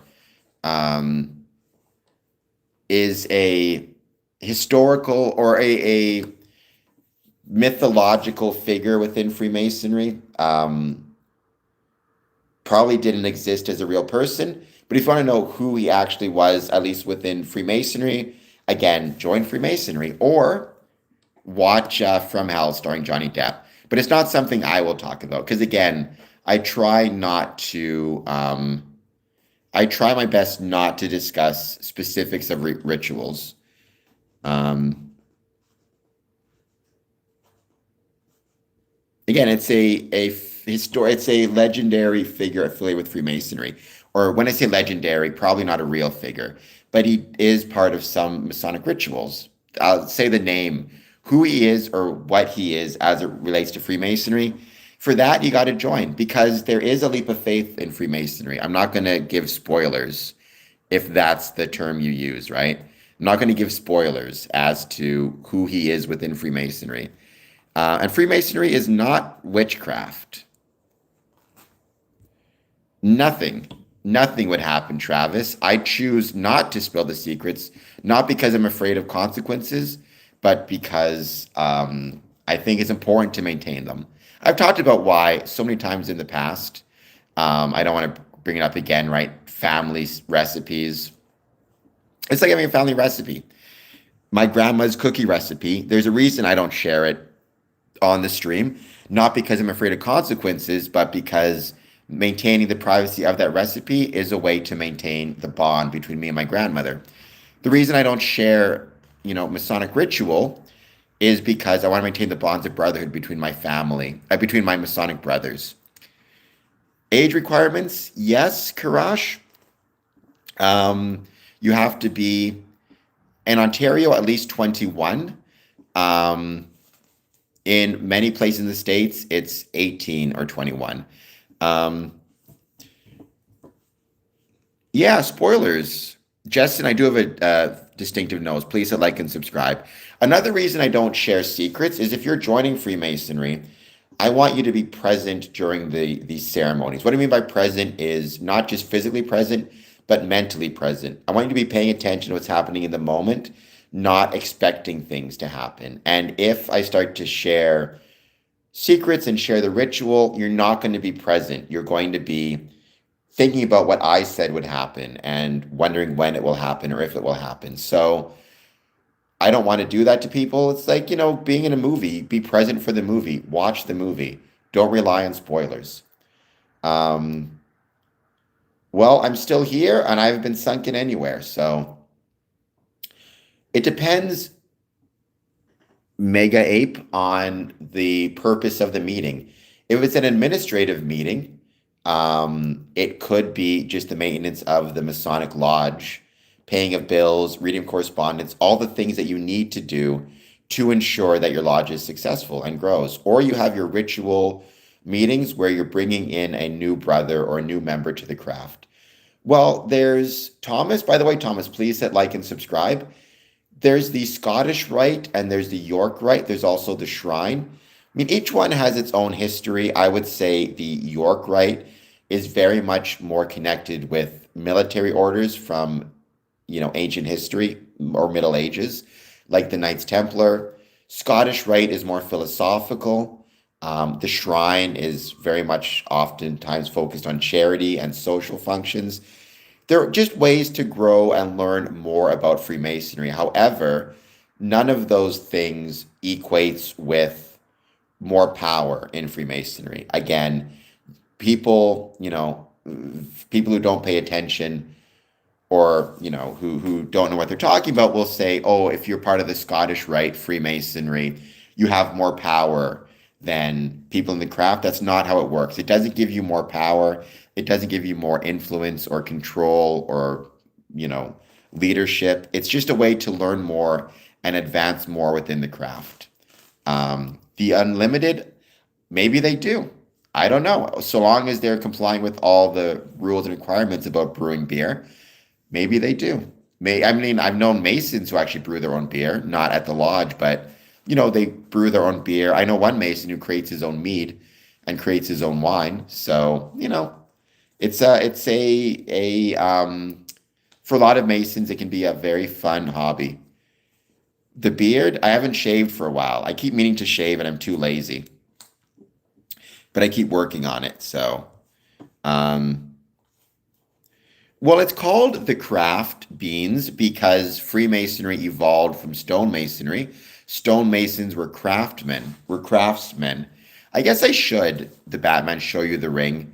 All right, I'm going to show you my Masonic ring since you keep asking for it, the Batman, and I said I would. I got to go get it now.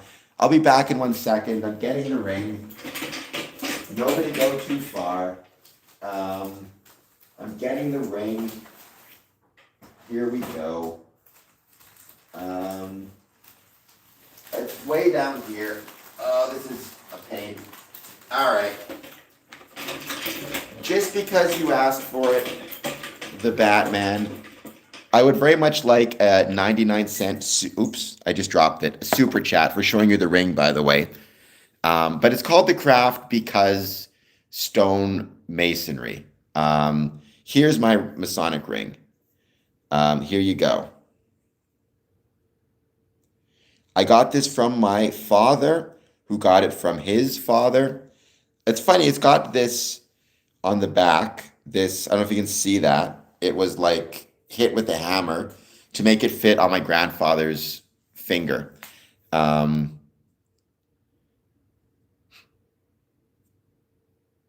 There is no bloodlines within Freemasonry. Hello, Gen X. Thank you for being here. Yes, I love it very much. Thank you, Roller Skater Texas girl. Please hit the like and subscribe button, Roller Skater Texas. I'd very much appreciate it. Gen X, please hit like and subscribe.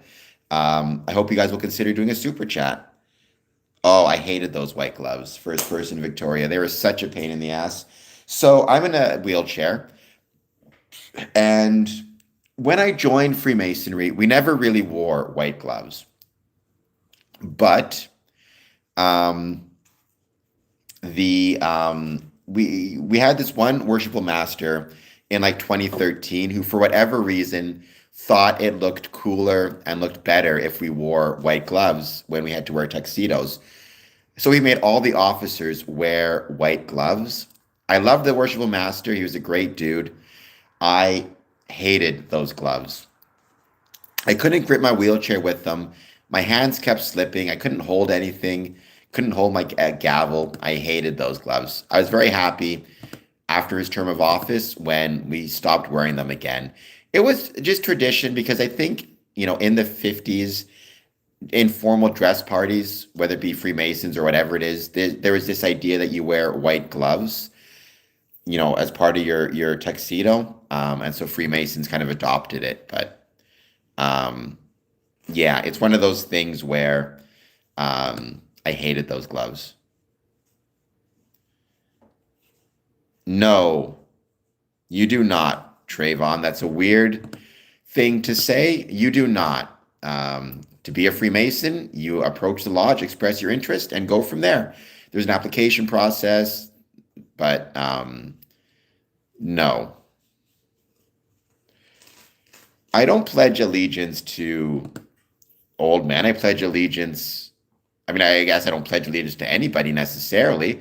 I mean, it's worshipful in the sense of in a for a mayor, it's his worship, and also it's democratic. So that worshipful master is in the office for a year. Then there's a new set of elections. Um, I mean, I would say you don't want to give the false impression you're a member because you don't want to give false impressions as a general rule. That's just not a good thing to do.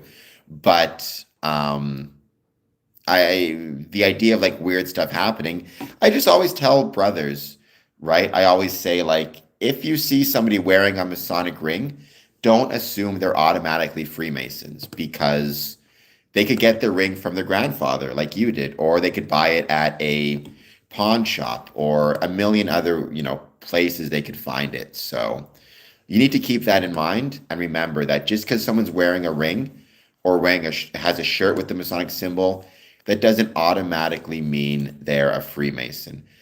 I have no idea, the nature boy. I mean, I would say in my experience, most 33rd degrees are older just because it takes a while to get there. And it's kind of like it's an honorific for kind of service to the craft.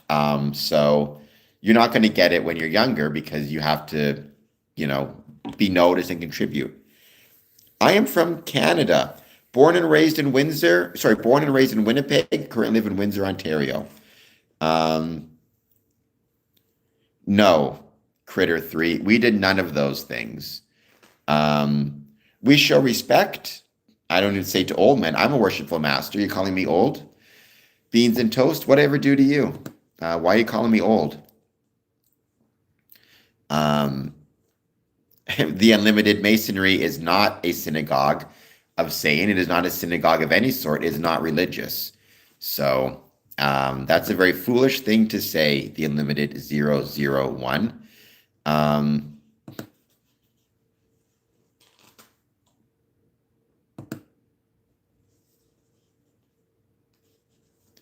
no spells. I cannot cast spells. I don't believe in casting spells. So I'm not one who believes in the supernatural. At least I find the supernatural very doubtful. Um, Gen X, I have no idea, but I hope you'll hit the like and subscribe button. I know where those buttons are. And consider doing a super chat of just 99 cents. I've never worshipped any devil. Now, keep in mind, I'm 18th degree. I've never seen any evidence that there's devil worship within Freemasonry. I'd point out again, though, the 19th degree, like it doesn't affect craft lodge. If you want to know what Freemasonry is about, don't start at the higher degrees. Start with the first 3 degrees. That's the foundation upon which Freemasonry rests. If you got rid of the first 3 degrees, Freemasonry would cease to exist. Well, if it's in Ethiopia, then all the better. Um, all right, so beans and toast. I already went through this with one person on the stream. I'm too tired to go through it again. What does it mean to be a 33rd degree? What power, what influence, what control, what benefits? What does it mean to be a 33rd degree? How does it contribute to the Masonic journey? How does it affect you in the craft lodges? What authorities do you fall under? What does it mean to be a 33rd degree Freemason, beans and toast? What does it actually mean? Um, I don't believe in conspiracy theories. I can't speak to others' deliberation, but I am not one who believes in conspiracy theories. Um, that may have been true. I mean, I used to really enjoy Travis history, like Roman history, Roman and Greek history. My favorite emperor is actually Nerva. A lot of people don't give him the credit he deserves, though I'm also a huge fan of Augustus. Um, I like Hadrian. He was the one, actually, no, it was either Hadrian or Trajan They were the one Roman emperor to actually set foot in every single Roman province. Um, your 33rd degree, Harry JK. We do not, Travis. Again, you've been reading way too much Albert Pike. Um, you're not, I mean, there's a bunch of conspiracy theories everywhere. Not a big fan of them. Um, Not a big fan of them. Okay, I cannot believe that's true, Robert Gibson. I cannot believe Jewish people don't use the plus sign. That seems insane to me. That has to be, of all the conspiracy theories I've ever seen, that has to be the most crazy one. Um,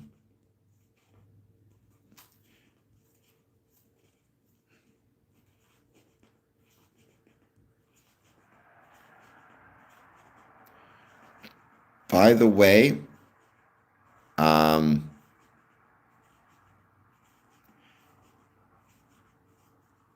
I'm still waiting beans and toast. You haven't answered the question yet. What does it mean to be a 33rd degree Mason?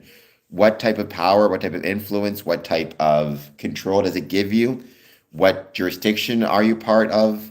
What influence or, are you, what does it mean for Eastern Star, for youth groups, for Craft Lodge, for AF and AM? What does it mean outside of your jurisdiction? You still haven't answered what does it mean to be a 33rd degree Mason? And the reason you're not answering is because you don't know what you're talking about. Um, I mean, I can't speak to what the Catholic Church says. I can just say, for myself personally, I have no issue with the Catholic Church. Know a lot of Catholic people. They're good dudes. They're good people, and I wish them, nothing but the best. I'm not going to be a reviler of anyone's religion, um, or anyone's religious beliefs, including the Catholic Church.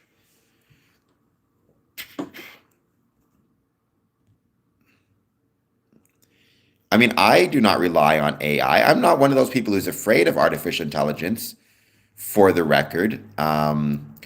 I think technology has historically demonstrated nothing but good things for humanity, whether it be in terms of um, our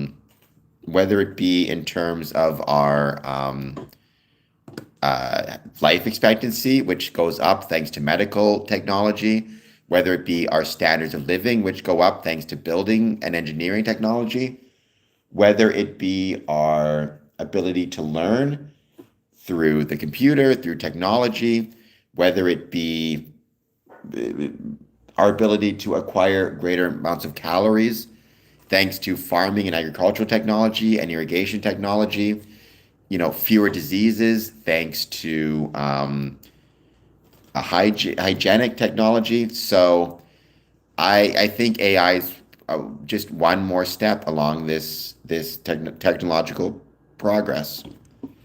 Um,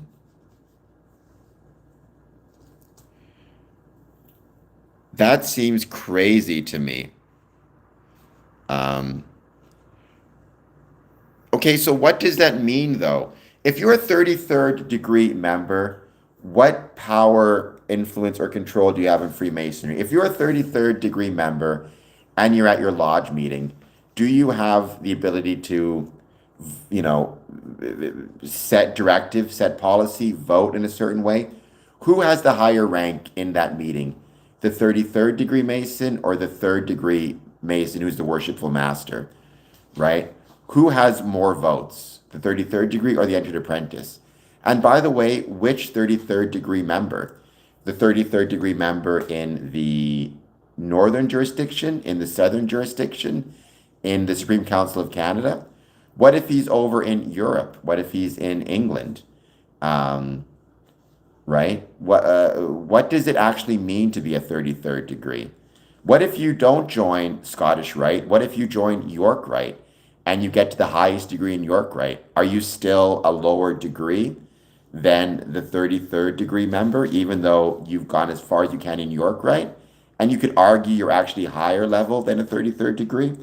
What if you're a Shriner? Are you still lower than a 33rd? This whole obsession with the 33rds, it shows a complete misunderstanding of what Freemasonry is. What would happen to Freemasonry if the 33rd degree did not exist? right? The answer is for 99% of Masons, nothing, right? Because what Freemasonry is not a single degree, and certainly not the 33rd degree. Again, I love the 33rds.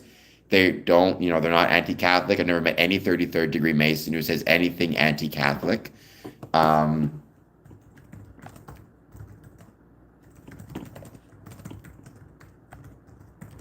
um, but this weird obsession with 33rd degrees, it's crazy, this obsession with 33rd degrees. I've been in lodge with 33rd degrees. I've seen them vote one way and the rest of the lodge vote the other way. And, that passes. I've seen, whether you're a 33rd degree Mason or an entered apprentice Mason, if you're sitting in lodge, you each have the same vote. A 33rd degree ultimately, in many ways, is equivalent to being given a Mason of the Year award. It's an honorific. So, what would that mean though, beans and toast? What would that actually mean? Like, okay, let's say you had no more consistory. Freemasonry would still exist. What about, again, York Rite? What about Shrine? Are those not higher degrees than 33rd? Right? What is the highest degree in Freemasonry? It's the 3rd degree. Well, again,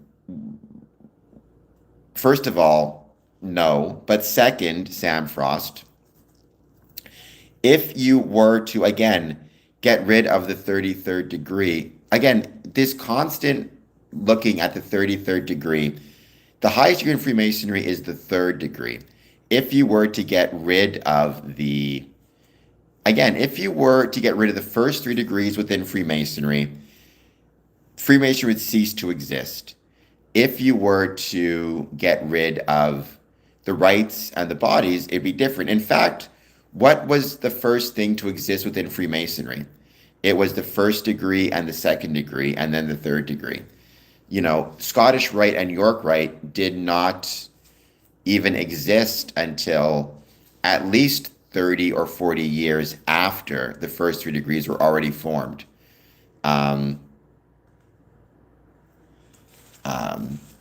It is not, Oaks. Freemasonry welcomes men of all different faiths, all different beliefs. We have, and all different ethnicities. We have Asian, Black, white, Indigenous. One of the beautiful things about Freemasonry is how that it is tolerant of people of all different, not just tolerant, but welcoming of people of different backgrounds, ethnicities, races. I've sat with brethren of, all different races and backgrounds, as well as, for that matter, religions, ages, different political beliefs, different socioeconomic backgrounds. So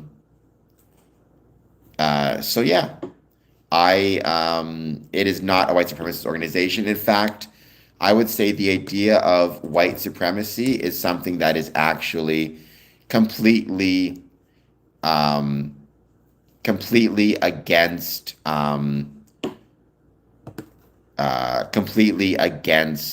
Freemasonry.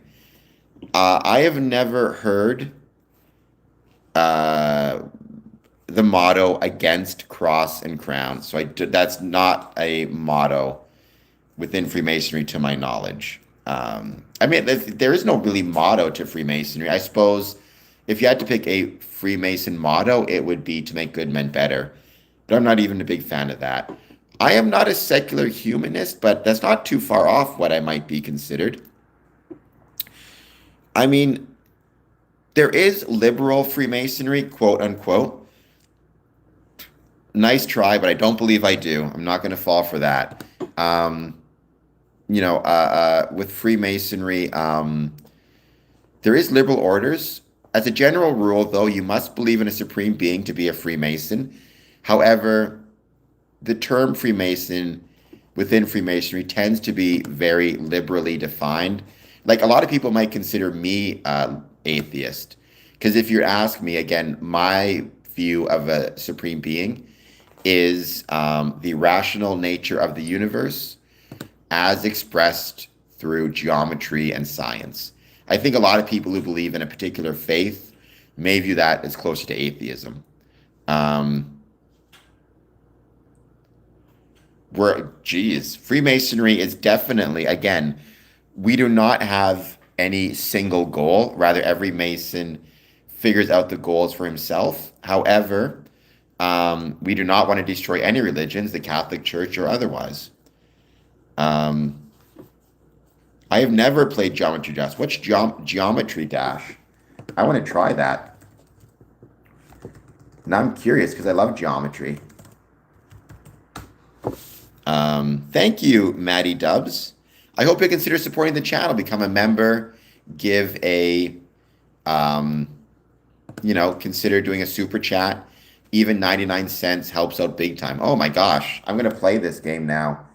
I'm playing Geometry Dash because I'm very curious. Well, I mean, oops. Sorry about that. Just playing Geometry Dash. So King Solomon Temple is an important symbol within Freemasonry. King Solomon is an important symbol or figure within Freemasonry.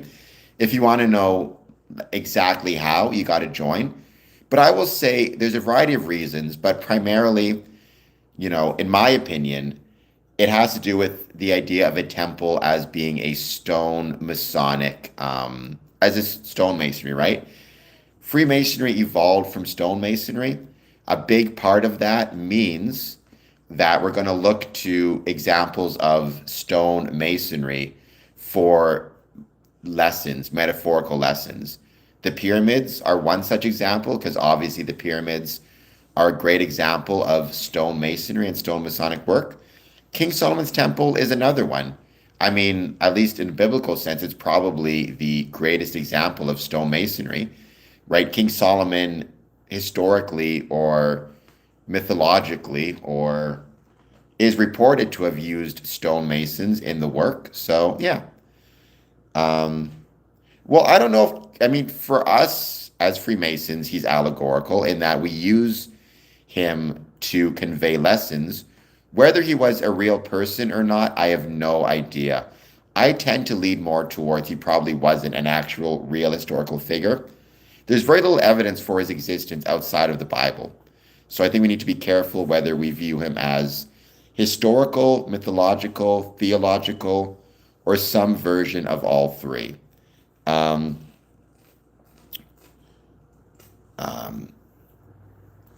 Drew wrote, I mean, I can't imagine that's true either, Robert Gibson.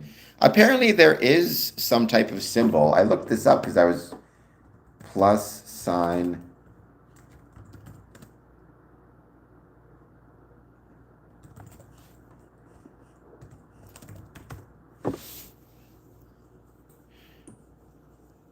Apparently they have an alternative plus sign and inverted T. I mean, I've known plenty of Jewish people. I've never seen them not use the plus sign. Although I will say maybe in Hebrew it's a different symbol. That could make sense. But there you go. I learned something new every day. So that is something that I did not believe, but I guess it's true. But I would say not every Jewish person. I mean, I've known plenty of Jewish people. My roommate, once upon a time, was Jewish. He actually taught me about Hanukkah. And at no point, I saw him use the plus sign. I feel like I must have, because we did our homework together. We were in school together. I have not, but I really want to, Travis Lundy. I would love to visit Rome. It's absolutely on my list of places I really want to visit. So maybe I'll get the chance. Who knows?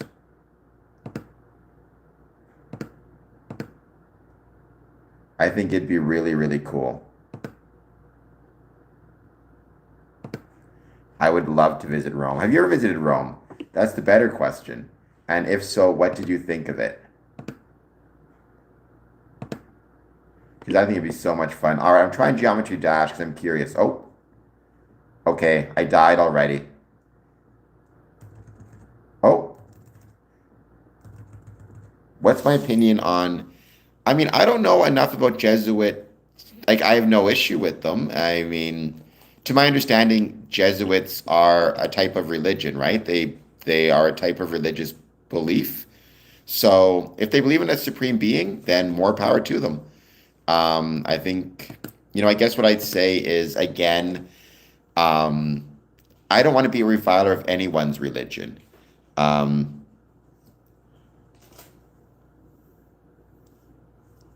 I mean, maybe, again, I'm not one who is of a particular religious faith, but I do my best to be respectful of all people's religions. If you are Christian, then, nothing but respect for you. A lot of Christians have done a lot of great things for our communities and for the world. Trump is not a Freemason of any sort, to my knowledge, truth. I've never seen any evidence that he is. I mean, I have a lot of issues and concerns about Elon Musk. I admire some of what he's accomplished, especially when it comes to, I'm a big believer in space exploration, and I think his work with SpaceX, it really impresses me. But I think he has a lot of emotional issues, and those really clouded his judgments, unfortunately. Um,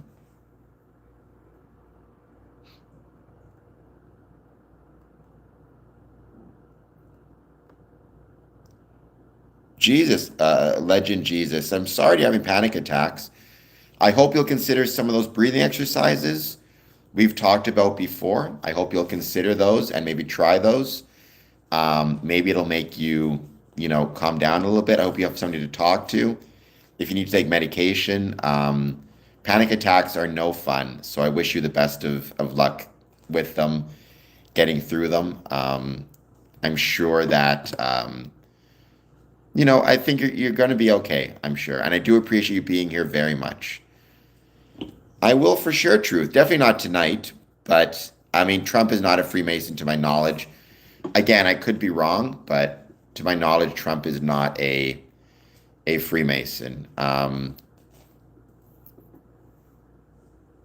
yeah, I've never seen any evidence that he is. And don't forget, truth, pictures can be doctored. You need to be really, really careful about that because pictures can absolutely be doctored. I think he was Travis Lundaby. I used to be able to list all the Masons that were presidents, all the presidents that were Masons. But I can't do it anymore. I mean, George Washington, um, Franklin Delano Roosevelt, Taft, Theodore Roosevelt, Gerald Ford, LBJ. By the way, LBJ is my favorite president of all time. Um, Harry Truman, a bunch of other ones I can't remember now. Monroe, James Monroe. So Harding could have been, I forget. Well, truth, Freemasons don't want things in the way you're saying, right? That's not what Freemasonry is about. Individual Masons may have certain political beliefs, but Freemasonry is not a political organization. Some Freemasons may want a one world government. Based on my experiences, I would say most do not. I don't want a one world government, and I'm a Freemason. At no point has anybody told me within my 20 years of being a Freemason that we're trying to create a one world government. Freemasonry itself is decentralized. We don't even have a single governing body in Freemasonry. And if we don't have a single governing body within Freemasonry, how could we then expect to create a single world governing body, right? Um, well, Adam Weishaupt founded the Illuminati. And this is another thing I got wrong. I always said the date was 1777. It was actually 1776 he founded the Illuminati. So I got the date wrong by 1 year. But Illuminati really hasn't been relevant to Freemasonry Illuminati hasn't been relevant to the world in like hundreds of years. It's been pretty irrelevant in our day-to-day lives, or in, it's not a relevant organization in any meaningful way. It's mostly just used by scammers. And it was never relevant to Freemasonry, right? It was a separate organization. There is no mission statement of the Freemasons, Monty loves you, because again, Freemasonry has no single governing body. You could argue it's to make good men better, is kind of a slogan that a lot of Masons adopted. I have my own personal mission statement, Monty loves you, which is that Freemasonry, the mission is to make the world a better place through the application of brotherly love, relief, and truth. Um, but that's my mission statement. Every Freemason needs to set his own mission. What I would also say is the mission of Square and Compass Promotions is to promote the ways Freemasonry was and is relevant to the communities in which it is located, as well as share stories of Masonic interest. And Monty, I hope your mission statement is to hit that like button and hit that subscribe button. I mean, it's a social club. Yeah, it's very much in the same vein as the Elks and the Moose. It is simply older, and in my opinion, has done more good in the world because of its age, and has created stronger bonds of brotherhood. But it is ultimately a social club or a civic organization, is ultimately what it is. I mean, Freemasons have no end game. I don't have any plans to build a temple in Jerusalem, nor do I know any Masons who are planning to build a temple anywhere. We build Masonic temples, although nowadays we more often call them Masonic halls or Masonic conference centers, because for a lot of people, they have they get it incorrect, and when they hear the term Masonic temple, they assume it's a religion, even though it is not. But I can understand why people might get it confused. So we usually use the term hall now, which is something I much prefer. As a general rule, although my home is the Windsor Masonic Temple, and I love it. And I love the name too. Do Freemasons? Yes, Critter 3, we do. If I get a 99-cent super chat, I will free Bigfoot the next chance I get. I promise you. Um, Keyword being the next chance I get. We're going to give this another 5 minutes. I've been on this stream way longer than I thought I would be. But thank you everybody who's been here, who's helped make this a success. It's been a wonderful stream, so thank you so much. Not without a 99-cent super chat, Critter. Otherwise, Bigfoot is totally on his own.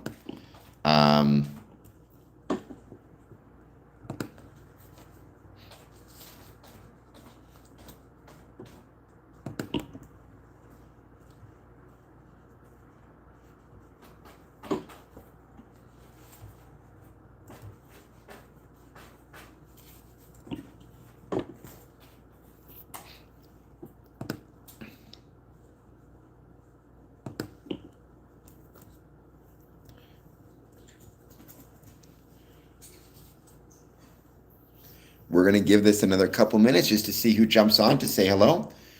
But I think we're good. It's been a much longer stream than I thought it would be, which is awesome.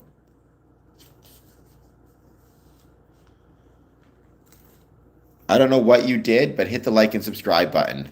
Let's get to 3,405 subscribers. Would be most grateful for. Mr. 7, what is up? I hope you're doing well. Thank you for being here. Thank you we got 3,405 subscribers. We did it. And thank you so much for that. All right, guys. I'm going to be back on at 1 p.m. Eastern. I have a few different ideas of things I want to do. I have a couple ideas from this stream. All right, guys. Thank you all so much. I do have to get up early tomorrow, so I'm going to sleep. Talk to y'all later.